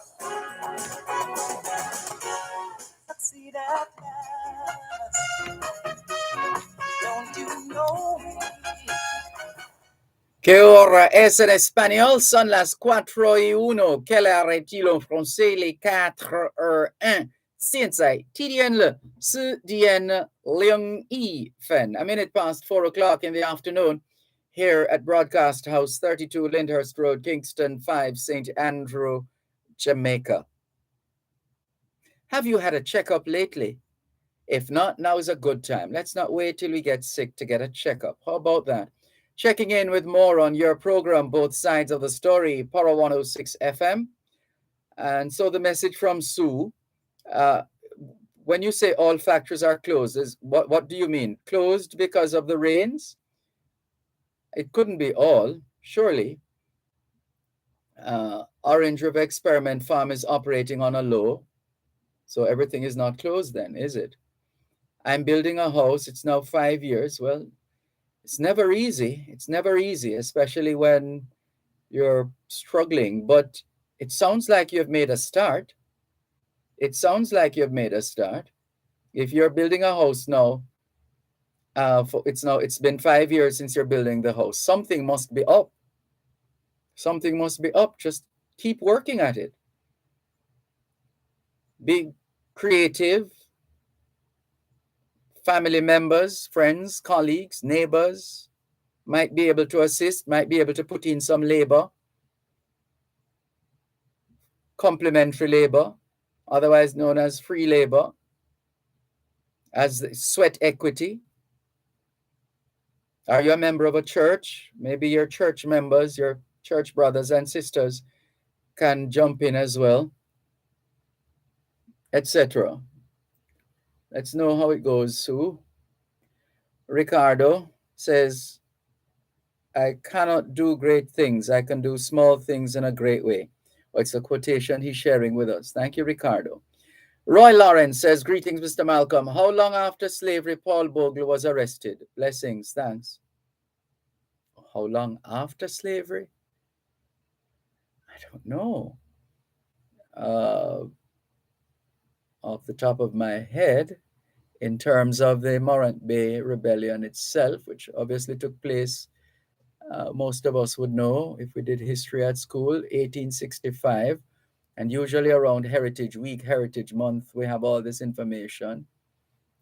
And I remember from primary school, Coburn Gardens All-Age School, which I attended, I had to recite a piece about our heroes, in this case, Paul Bogle. I had the task of telling my fellow students and the school as a whole about Paul Bogle, and I remember the lines I had: poverty and injustice in the society urged Bogle to lead a protest march to the Morant Bay Courthouse on October 11, 1865, in a violent confrontation, something, something, something. I can't remember the rest of it, but those were lines I had to recite during Heritage Week at Coburn Gardens All-Age School many, many years ago. But I'm not sure exactly what, because you're asking how long after slavery Paul Bogle was arrested. After slavery, like when did try again, Roy Lawrence? Come again. Ask the question from another angle. Let's see if we can get it, because we're not getting it right now. Cuban in Georgia says, good afternoon, Sir Malcolm and Paul, Dr. the Honorable Oliver Samuels. Congratulations. It was refreshing to hear you loud and clear. Oliver, your brado, love and thanks every time, says Cuban in Georgia. And Paul in London had sent us a message as well to say, top of the day to you, Dervan. Yes, we did have a fridge like that. My grandmother had one of the kerosene oil fridges. Beresford says, answer to how does a kerosene fridge work? Oh, this person, Beresford, has sent us a link. And Beresford says, hail brother Dervan, please tell Raskava that suck is different from ice cream. No, but he wasn't mixing them up. I was just saying that you have suck, which we used to call serve me long as well. And there might have been another name, suck or serve me long. I must make some of those one of these days. What a thing. Right, let's continue. Steve in Toronto, Canada says, Dervan Malcolm, the government should give a $500 voucher for each vaccine redeemable at supermarkets for Jamaican ground provisions or Jamaican fruits. Well, there's an idea. Since we're trying to come up with ideas as to how we can get more Jamaicans to become vaccinated. Imagine a country that has led the world in vaccination, in the history of vaccination in the world. Jamaica has been a leader in that regard. A little learning is a dangerous thing, isn't it? Fast forward to COVID-19 within this time period, and it's a different situation. Totally different. What a thing. As the ad says, look where we come to. Bishop David clearly says, well, roughly, and that's in reference to the calculation. Delarno Brown says that calculation about the chicken farm is not correct. It's more than 700,000 per MP. And Bishop clearly says it is the start for chicken. This is it. It's not going to be a belly full. It would have to be a start. You get a start, and then you build from there. You raise the chicks, and they get to maturity, and you turn them into food, and you turn that over. You sell those, and you earn some money, and you buy some more, and you keep building and growing. It's not belly full at the outset. Who was that? Clarky Bless in Huntstown, St. Mary. Richard Burton says, Dervan, how is your WhatsApp or phone calls connected? The quality is very poor on Land Solutions. Yeah, well, not sure. I think Land Solutions,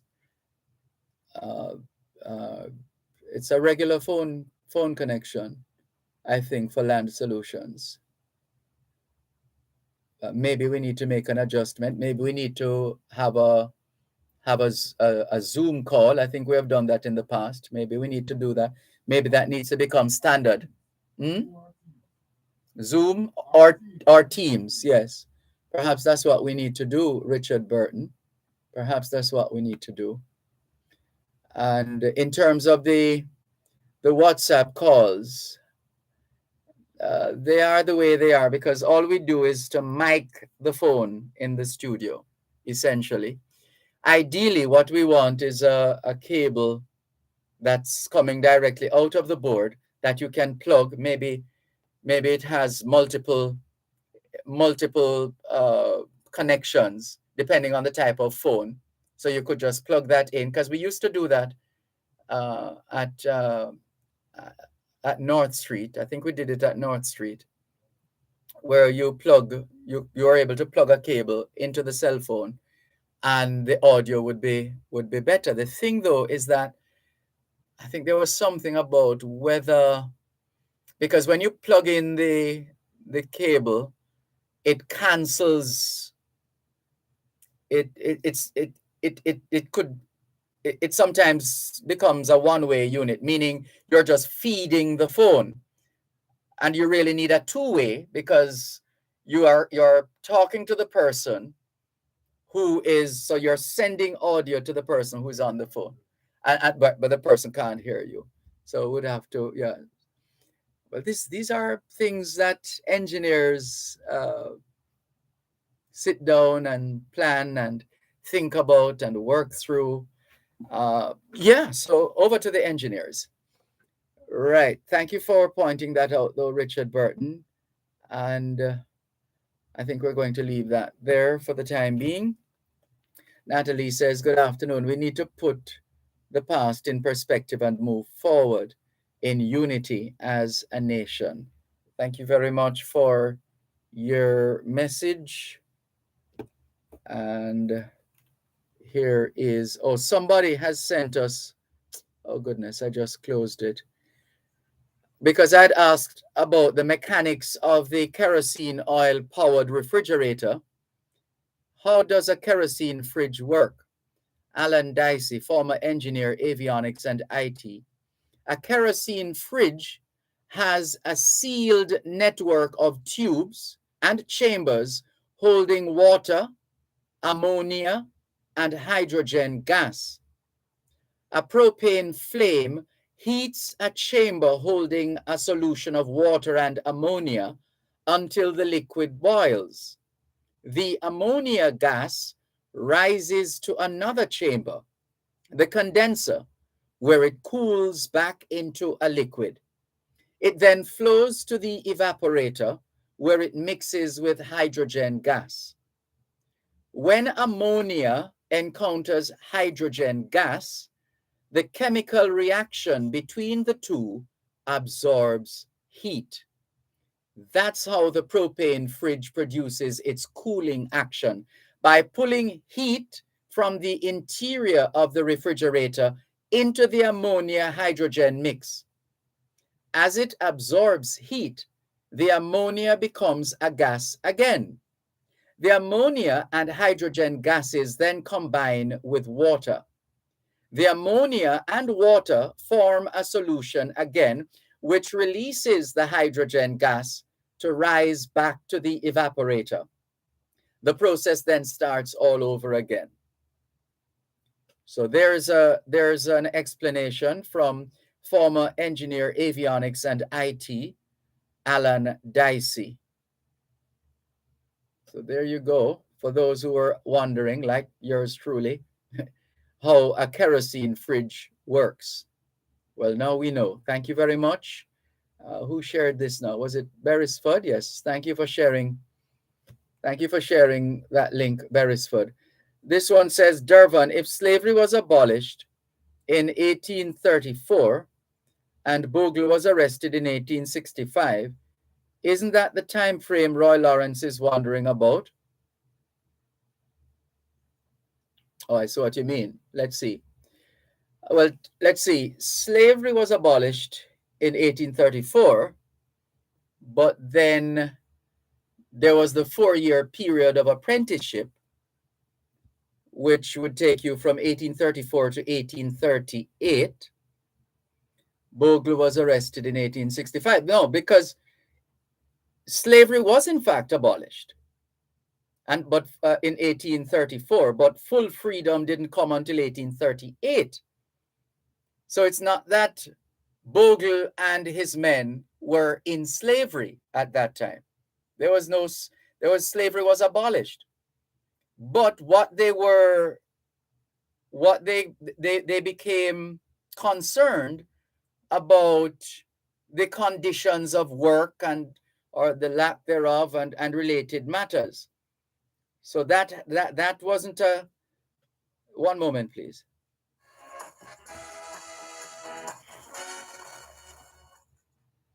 You're listening to Power 106 FM. The time is now 4:15.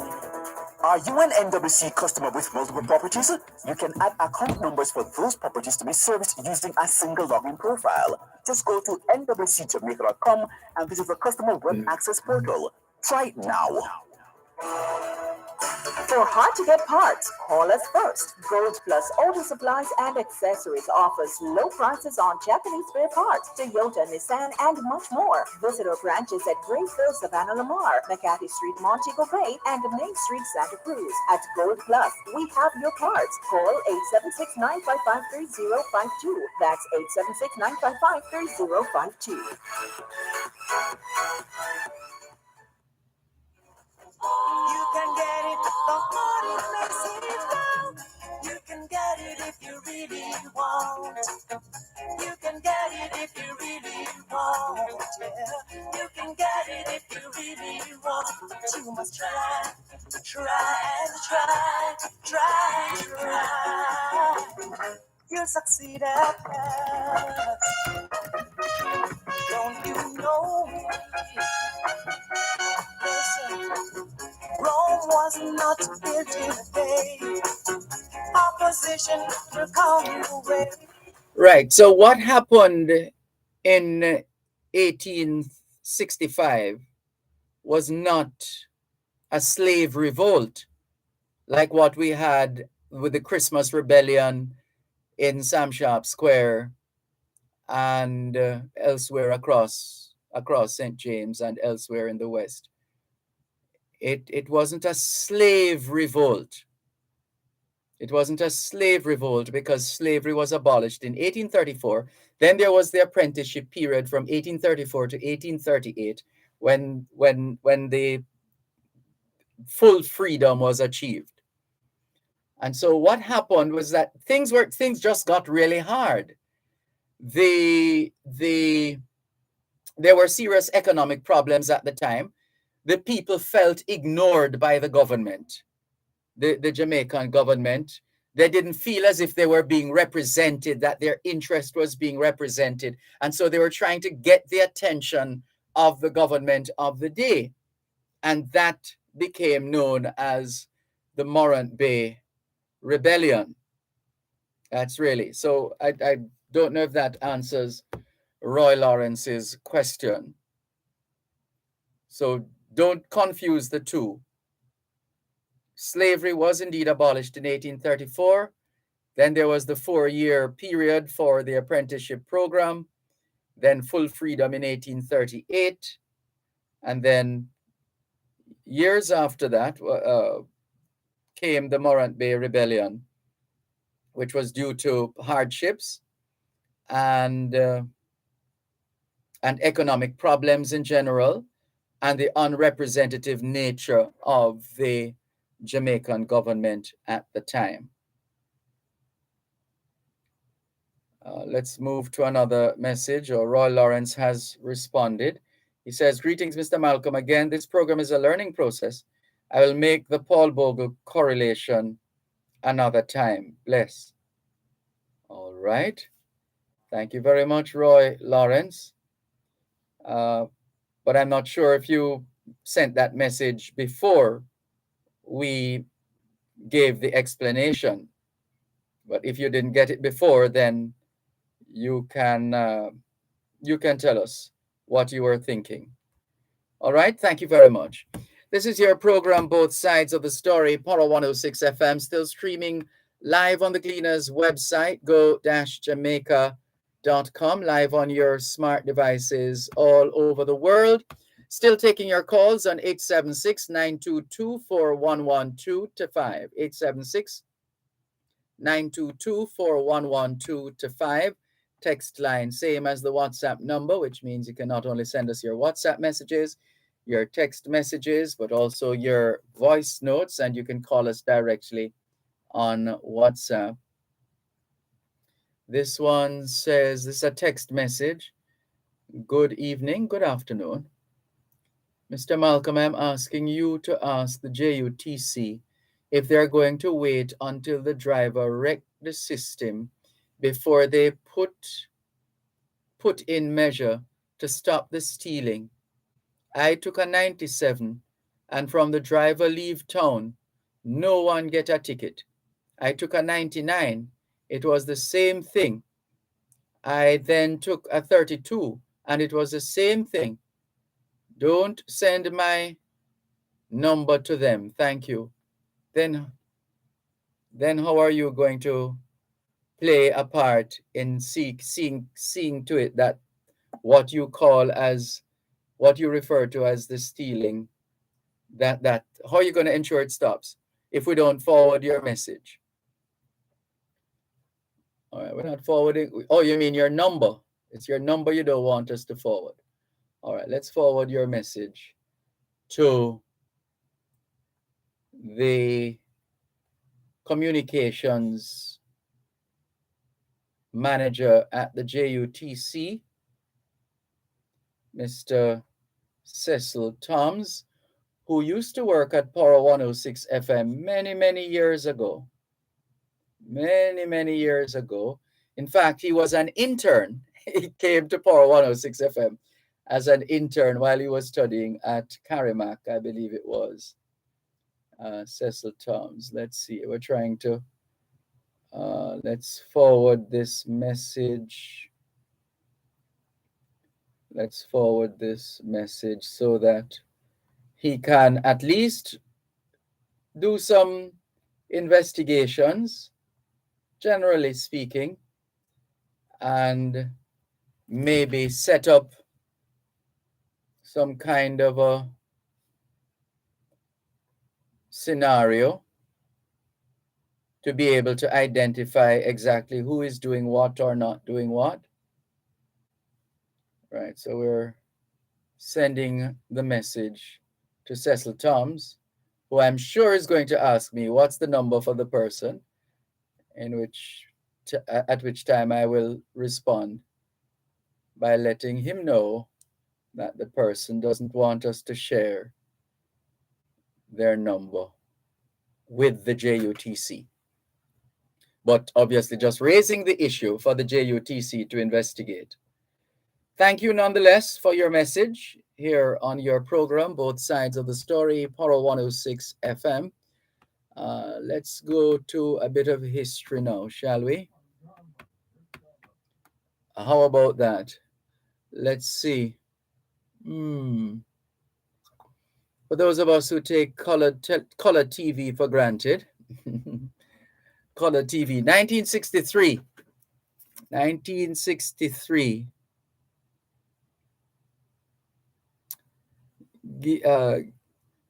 Guillermo Gonzalez Camarena, the man who introduced color television to Mexico, sent his first color transmission from his lab in the offices of the Mexican League of Radio Experiments at Lucerna Street, number 1 in Mexico City. The video signal was transmitted at a frequency of 115 megahertz and the audio in the 40-meter band. He obtained authorization to make the first publicly announced color broadcast in Mexico on February 8, 1963. Paraíso Infantil on Mexico City's XHGC TV, a station that he established in 1952. Guillermo Gonzalez Camarena's invention was a color wheel type of color television. And you can read more on that in your spare time. And here is another. Let's go to We've had a lot of talk, and there's a court case running right now with respect to a gang, 33 alleged gangsters. Well, in 2006, on this day in 2006, an all-out riot broke out in Spanish Town, St. Catherine, after the reputed leader of one of the most notorious criminal gangs in the country was shot and killed in the old capital. Andrew Bonman Hope, who was allegedly the head of the One Order gang, was shot and killed along Ellis Street near Spanish Town High School about 2:30 in the afternoon. That was 2006. And we're still dealing with the gangs and the gangsters. Mind you, for the first time in our history, we have seen in recent times, the arrest and charged of gangsters and gang members. And there are those who have already been sentenced in previous trials. And here we have another one taking place. So for what it's worth, there is some progress being made, wouldn't you say? If we're coming from a time when all we used to do is to talk about this gang and that gang and what this gang controlled and that gang controlled and who was extorting whom and so on and so forth. If that's where we're coming from and this is where we are now, even if it is seen as a baby step, that's a little progress, isn't it? That's some progress being made there. It's always so, it just helps to give us perspective when we look back at the history and see where we're coming from. It helps to put it all in perspective. 1961, Alvin Marriott, who had been commissioned to carve a statue of a running athlete in honor of Jamaica's famous four Helsinki athletes, Arthur Wint, George Roden, Herb McKinley, and Les Leng, left Jamaica for London, where he would do the work. The statue was to be mounted in front of the new National Stadium. So that's the statue that you see now outside the National Stadium at the back of the grandstand. That's the statue. And let's see. There's another one we wanted to share before we... Okay, right. 1952. Remember, we shared a few... When was it? How long ago was that? Maybe a few weeks ago, we shared with you the fact that the details as to how the idea of a Caribbean cement company, how that came about. Well, on this day in 1952, the Caribbean Cement Company started commercial production, and the first bags of cement made in Jamaica, each weighing 94 pounds, were bagged for distribution and sale at 10, help me with this one now, listeners, is it 10 pounds 7 shillings? So I see the number 10, and there is a forward slash, and there's a dash, and then 7D. I think that's what it is, isn't it? 10 pounds 7 shillings, is it? Pounds, shillings, and pence. Looks like 10 and 7. I think that's what they would say back then, 10 and 7. So that was the cost of the cement. That was the first bags of cement ever made in Jamaica, each of them weighing 94 pounds, bagged for distribution and sale at 10 and 7. And somebody will help me in that in a little while, please, in terms of the monetary part of this bit of history. 10/-7D. I think it's 10 pounds, but 10 pounds would have been a lot of money back then, though. I wonder. 10 pounds 7. Somebody will tell us in a little while if it's 10 pounds 7 shillings. Let's see. Let's go to the phone lines. 876-922-4112-5. Hold it there for a moment, please. We're close to the break. Let's take the call after the break. Knowledge is power. Class is in session. Power 106. You're listening to Power 106 FM. The time is now 4:30. Waiting on your receivables, waiting to purchase raw materials to fulfill your next order, waiting to get paid for goods already sold. 60 days, 90 days, invoices way past due. What if you could be insured for up to 85% of your domestic and foreign receivables, so that if you don't get paid on time, your biggest priority, your business, will not have to wait? Trade credit insurance. Insurance worth having. Credit without waiting. Exim Bank. By helping businesses, we save lives and livelihood. Becky is a deal hunter. She flips through the newspapers every day for great deals on products and services. Wow, I saw the same deal online. Really? Where? I found it on G-Commerce. G-Commerce? What's that? It's an online site for deals. Here, have a look. Wow! These are deals that I have just found in the newspaper, plus others I haven't seen before. Yep. Best of all, you can make the purchases right here on the site and have it either picked up or delivered right to your door. That's great! Where do I sign up? Go to gcommerceja.com to sign up and start clicking for the deals. gcommerceja.com, where the best deals are found.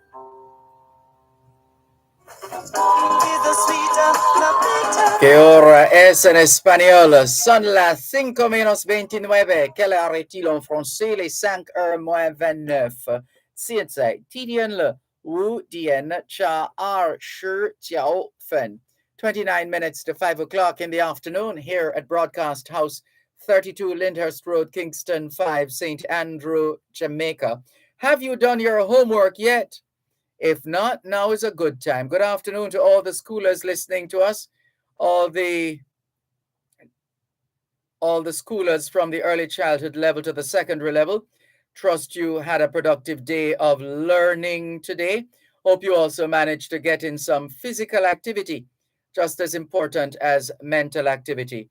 As we always say, young people, socialization makes you educable, education makes you trainable, training makes you employable, and the right attitude makes you successful.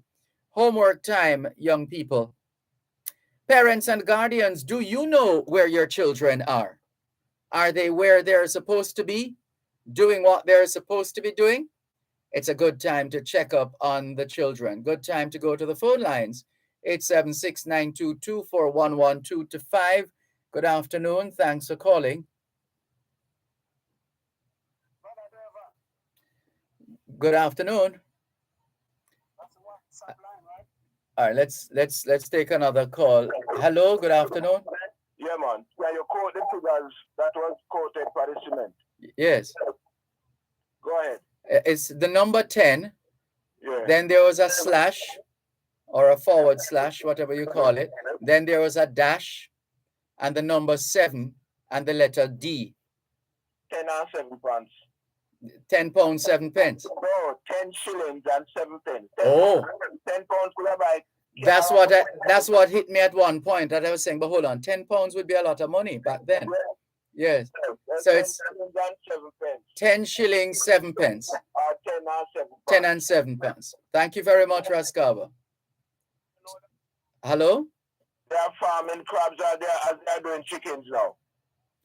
Oh, that's how it is now. Good. The big farmer would have complained how people are cheap when crabs then. I see what you mean. So they have them let go in that place like how you have the chicken coop and you roll it for them around up and down in there. So. Oh, that makes sense. And that's happening here in Jamaica? Yeah, man, I think it's in the western side of Jamaica. Very good. Very good. Thank you. Take care. Beresford called us on WhatsApp as well. I suspect he might have been calling on the same subject. Right, Beresford? Yes, Brother Dervan. I was calling to clear up the 10 and 7 pence. Right. So it's 10 shillings, 7 pence.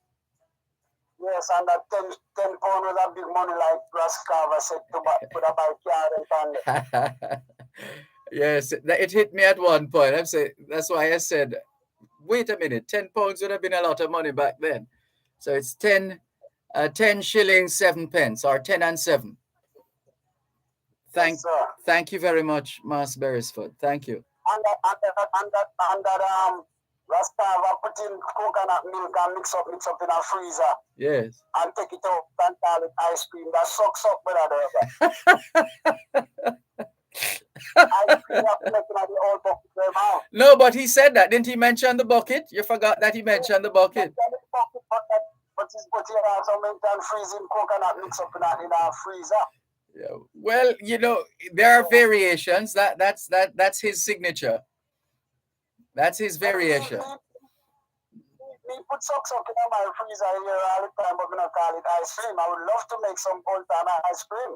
With the bucket and the cold part and the turn it all there before you get the ice cream. Yes. Well. And also. Yes. Hanover the best crab, not Westmoreland. That lady from now. She was. Between Hanover, I'm from Hanover and Westmoreland, and I'm only a mile from the border, so. Oh. Hanover and Westmoreland. I did hear at Green Island Secondary, the first year it opened. That's to show you how old I am. And the crabs used to come from over the Jolly, those people that are building a hotel. I think you had him on one time, this Canadian guy. Yes. And his mother property, he had a lot of sugar cane and all of that, but it's a lot of swampy area. Oh, Mr. Jolly in Canada. That's the Jolly you're referring to? Was it? Yes. Yes. He took a car off the road from his mother's place into the school rooms. He used to pick them up and put them in boxes and bring them home. Oh. That's how plentiful they were at that time. Mm-hmm. I see. Well, thank you for sharing. Nobody will pick up Cockburn Pen, man. I didn't know you went to Cockburn Pen. I beg your pardon. I beg your pardon. It is Coburn Gardens All Age School. That's what it was when I was there. Coburn. That's an English. Is it? What's it? Irish or Welsh? Coburn. That's why it's pronounced Coburn and not Cockburn. But it's spelled right? Yes, but it's pronounced Coburn. That's the correct pronunciation. Yes. Thanks for the correction. No, man, don't worry about it. All right. You too. Take care. This is your program, Both Sides of the Story, Power 106 FM, still streaming live on the Gleaners website, go-jamaica.com. Live on your smart devices all over the world. And taking your calls on 876-922-4112-5. 876-922-4112-5. We missed a call from Glenn. Sorry we missed that call. Sorry we missed your call, Glenn. And there are some more messages here. Hold on. Let's clear these.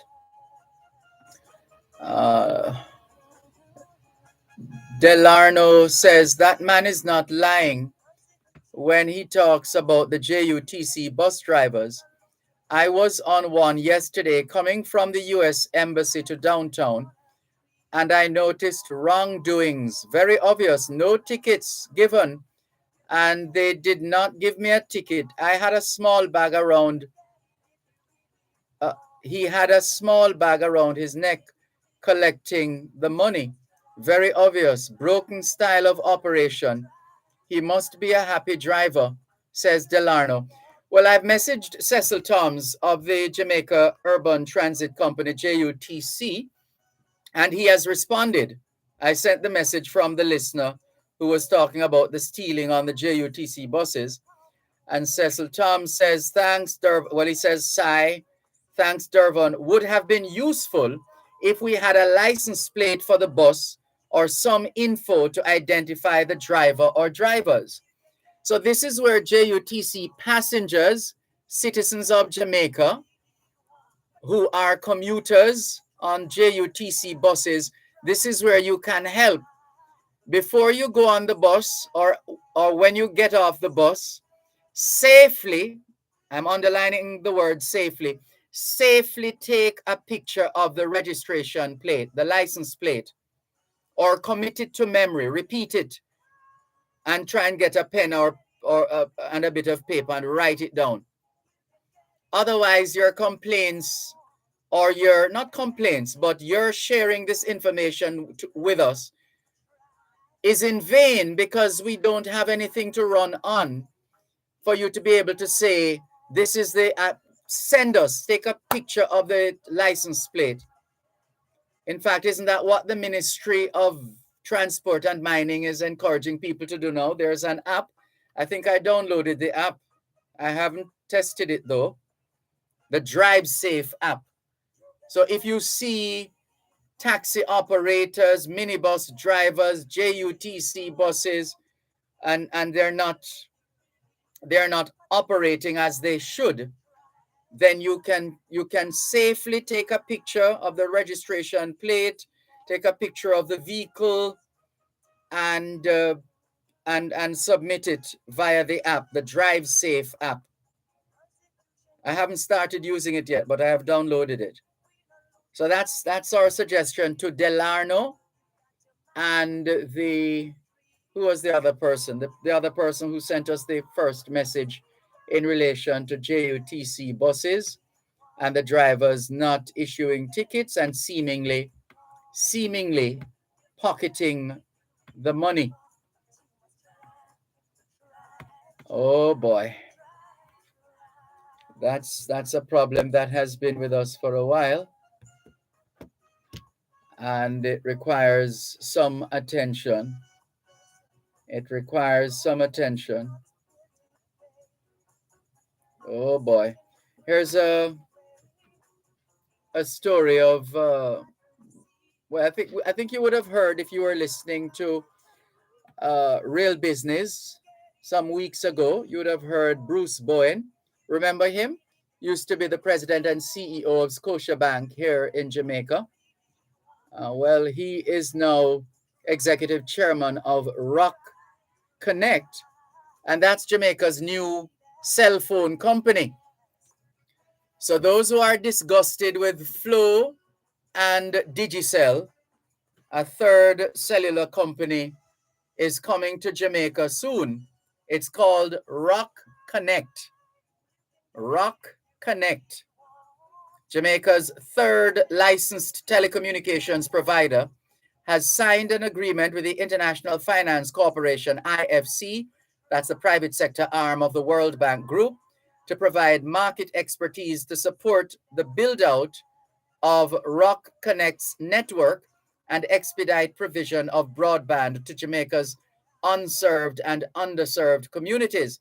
So if you're in a community now where you're not getting the kind of internet service or cell phone service that you would like to have or you deserve to have, well, Bruce Boyne and his team from Rock Connect are committing to closing those gaps.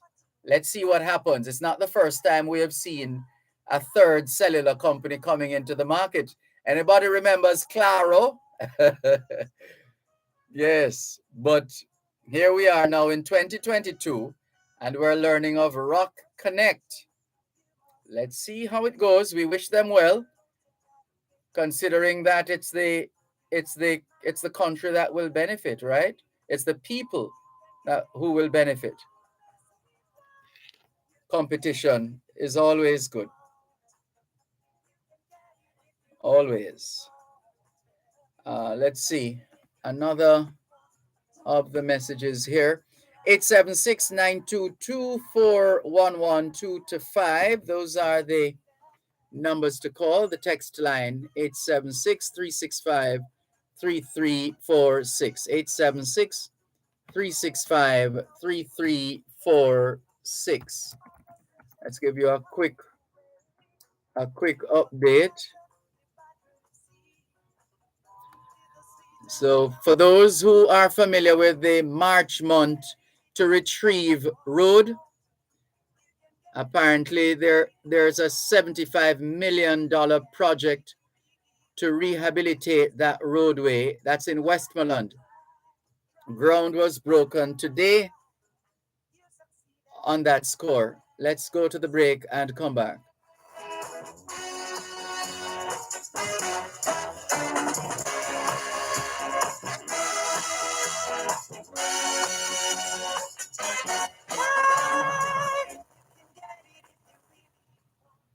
You're listening to Power 106 FM. The time is now 4:45. Tom, Dick, Harry, or Abby, come out. You may have passed one subject or no subject. Pick up yourself, man. Brush yourself off and go back to school. Get up. No need to be depressed. The Leganese School is offering refresher courses to you with or without CXC subjects. They're registering right now. Give yourself a fresh start. Call the Leganese School at 876-924-3244 or visit YWCA 51 Arnold Road, Kingston 5 for registration.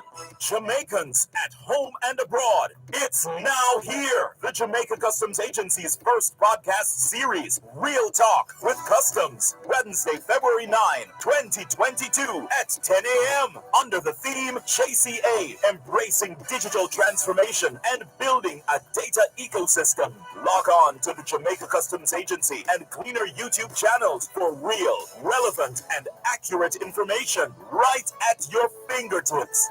That's Real Talk with Customs, Wednesday, February 9, 2022 at 10 a.m. We keep the talk real. Jamaica Customs, keeping our customers in focus. The Auto World. It's the only program on Jamaican radio dedicated to the world of automobile. It's the Auto World with Shelley and McLagan. Get news and reviews relating to vehicles and automotive technology. Learn the ins and outs of mechanical operation. Find out about the various stakeholders in the local and international automotive sectors. From auto finance to road safety to motorcycles, the Auto World is your one-stop shop for everything auto. That's the Auto World with Shelley and McLagan. Weekdays at 5:15 p.m. on Power 106 FM and the Power 106 FM app.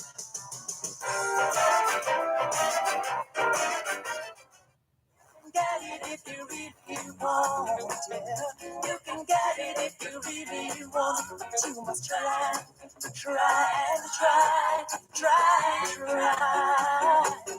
You succeed at last. ¿Qué hora es en español? Son las 5:13. Quelle heure est-il en français? Les 5:13.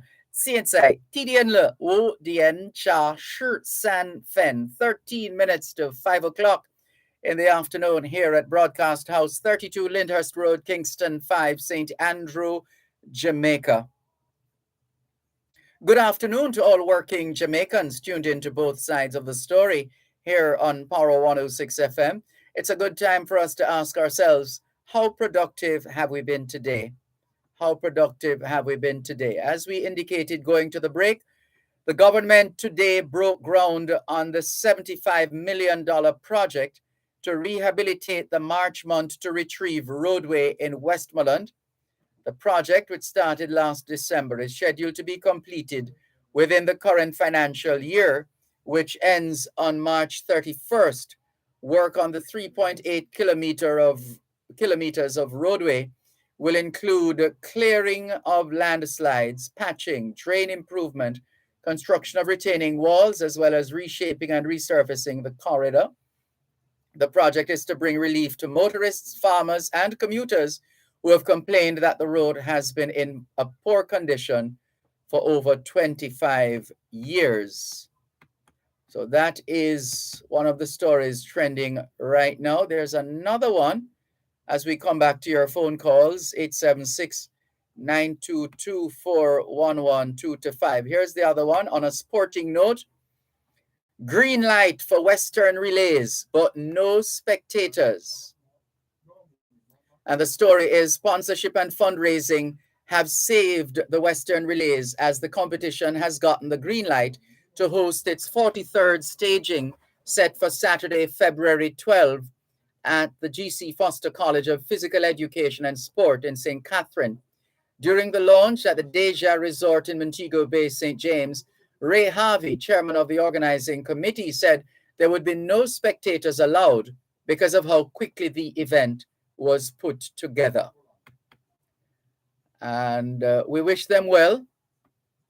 We wish them well. Let's go back to the phone lines. 876-922-4112-5. Hello, good afternoon. Thanks for calling. Good afternoon, Dervan. Good afternoon. Yeah, I'm just calling to clarify the lady about the bus ticket. Yes. Sometimes the machine runs out of tickets. And even if you use the concession, I use the concession. What is the concession? The smarter card that the government gave us, we pay less. Oh, you're a senior citizen? Yes. I see. So sometimes I don't get any ticket, but it is registered. I put the card on. You tap the card on the device in the bus. Yes, on the machine. Mm. So once the driver he has his card that he places on the machine. But if there's no ticket inside the machine, they won't tell you to go and sit down. It's all right because it's registered. So when they check it, when the inspectors check it, they will see that person paid. So that little bag is what he put the money into. And then we have intervals of inspectors checking tickets on the buses. So I'm not taking up for anyone, but I don't think that he steals anything. And that's whichever driver that is on whichever bus that you are on. Yes. All right. Because and what I'm trying to say that sometimes I'm downtown and 2-3 hours and I can't get a bus, a 40 bus, and the sun is burning and the rain is falling, and then you have the sellers pack up their things on the piazza where in front of the stores. Mm-hmm. And we suffer. Like sometimes, like we the older ones are going to die, and we would like better service. All right, we'll share your concerns with Cecil Thoms of the JUTC, and also share with him that which you told us about the machine sometimes running out of tickets. Yes. All right. Thank you. Thanks for the call. Okay. Bye-bye. This is your program, Both Sides of the Story, Power 106 FM. Let's go back to the WhatsApp number. There's a caller on WhatsApp, and it looks like it's Bunty. Hello, good afternoon. Yes, sir. Good afternoon. Good afternoon. Keep up the good work. What I'm saying, when we call you, right, and ask you about certain things, do you call the authorities and remind them or suggest to them what we call about? No, these days I do it immediately. So, for example, the complaints about JUTC, because I have the contact details for the communications person at JUTC, Cecil Thoms, I just send it to him straight away via WhatsApp. And I sent it already, and he has responded already. So why I ask it because the music on the street and the music in the bus and all of that, and the transport minister likes them. I'm deaf ears about it. Turn a blind eye. Well, maybe you need to tape what you're seeing and hearing and upload it to the app, if you are so inclined, because there's an app that has been created where if you see the bus drivers, taxi operators of public passenger vehicles doing things that they're not supposed to be doing, you're being encouraged to take. We're all being encouraged to take pictures, record videos, etc., and send them to the app. The app is called Drive Safe. I see, but Mr. Dervan, what I'm saying in this part agreement, the government don't have 3 million people here, and in Cuba, they have such law, and here it's like the law break down completely and slack. If you notice on the street now, the woman them walking naked, the man them walking them with them pants behind them bottom. What you want to tell me, say? The police them, and what the police them hand full. But you want to tell me, say they can't charge them or warn them before they charge them? Well, I think there is what's it called? There's something called indecent exposure. I'm not sure. It might be subjective though as to what. Well, I would need to read the law, what it has to say about that, how it describes indecent exposure. But it has to rise to a level for the police to take action.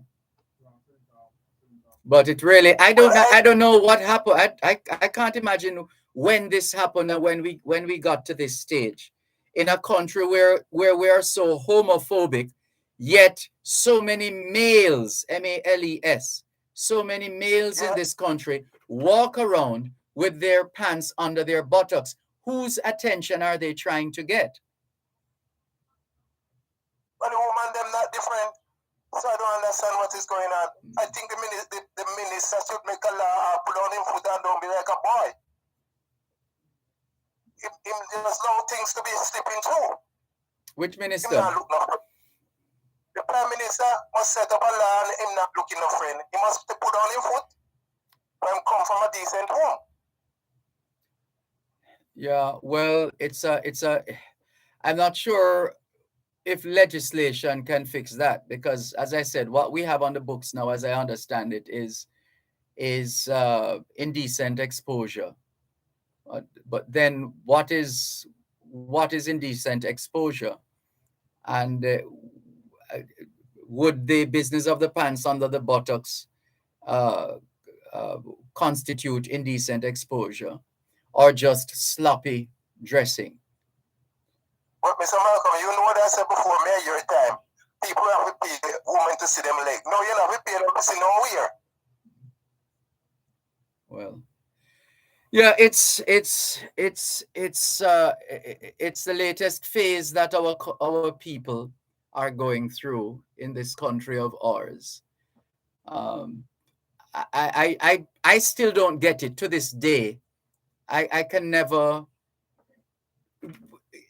You want to be as agile and as free as possible in terms of movement.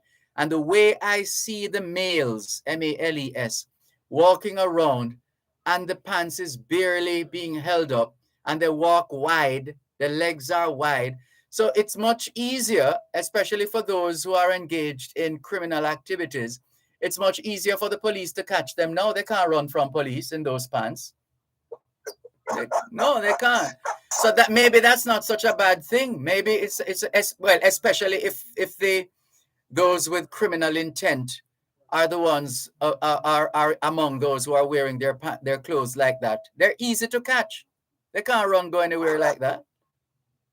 Seriously. Yeah. Seriously. Anyway, let's continue. Sorry, go ahead. The bus system and the music, and even you can have a quick conversation on the bus. Neither the marketplace. There's some lawlessness, too much lawlessness now. Yes, a lot of it is not really music. It's what I like to borrow from a critic. I don't remember his name now. I read it in history in Jamaica, who would refer to it as a baboonous cacophony. There's a difference between a baboonous cacophony and the music. Yeah. Take care. All the best. You too. All the best you can. Thank you. Take care. This is your program, Both Sides of the Story, Power 106 FM.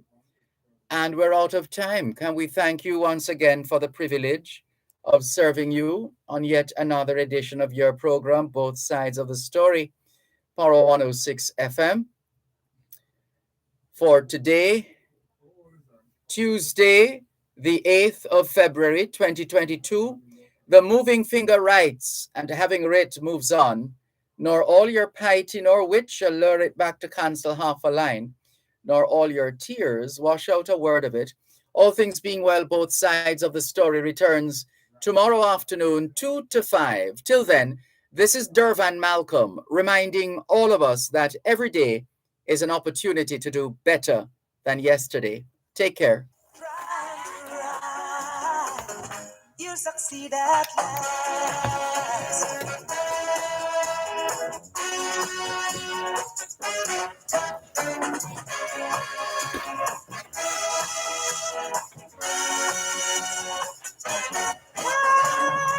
You can get it if you really want.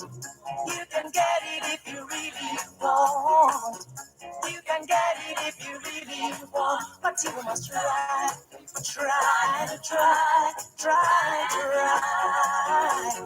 You'll succeed at last. Don't you know it? Don't I show you? Don't you? You're listening to Power 106 FM. The time is now 5 o'clock. News, comprehensive, powerful, and credible. Power 106 FM now presents a simulcast of Radio Jamaica's News at 5.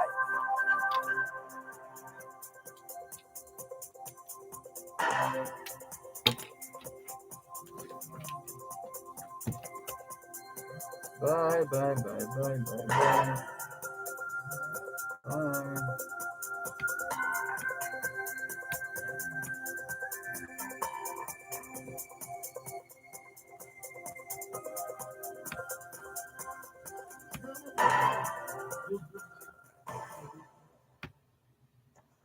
Good afternoon, I am Dervan Gordon.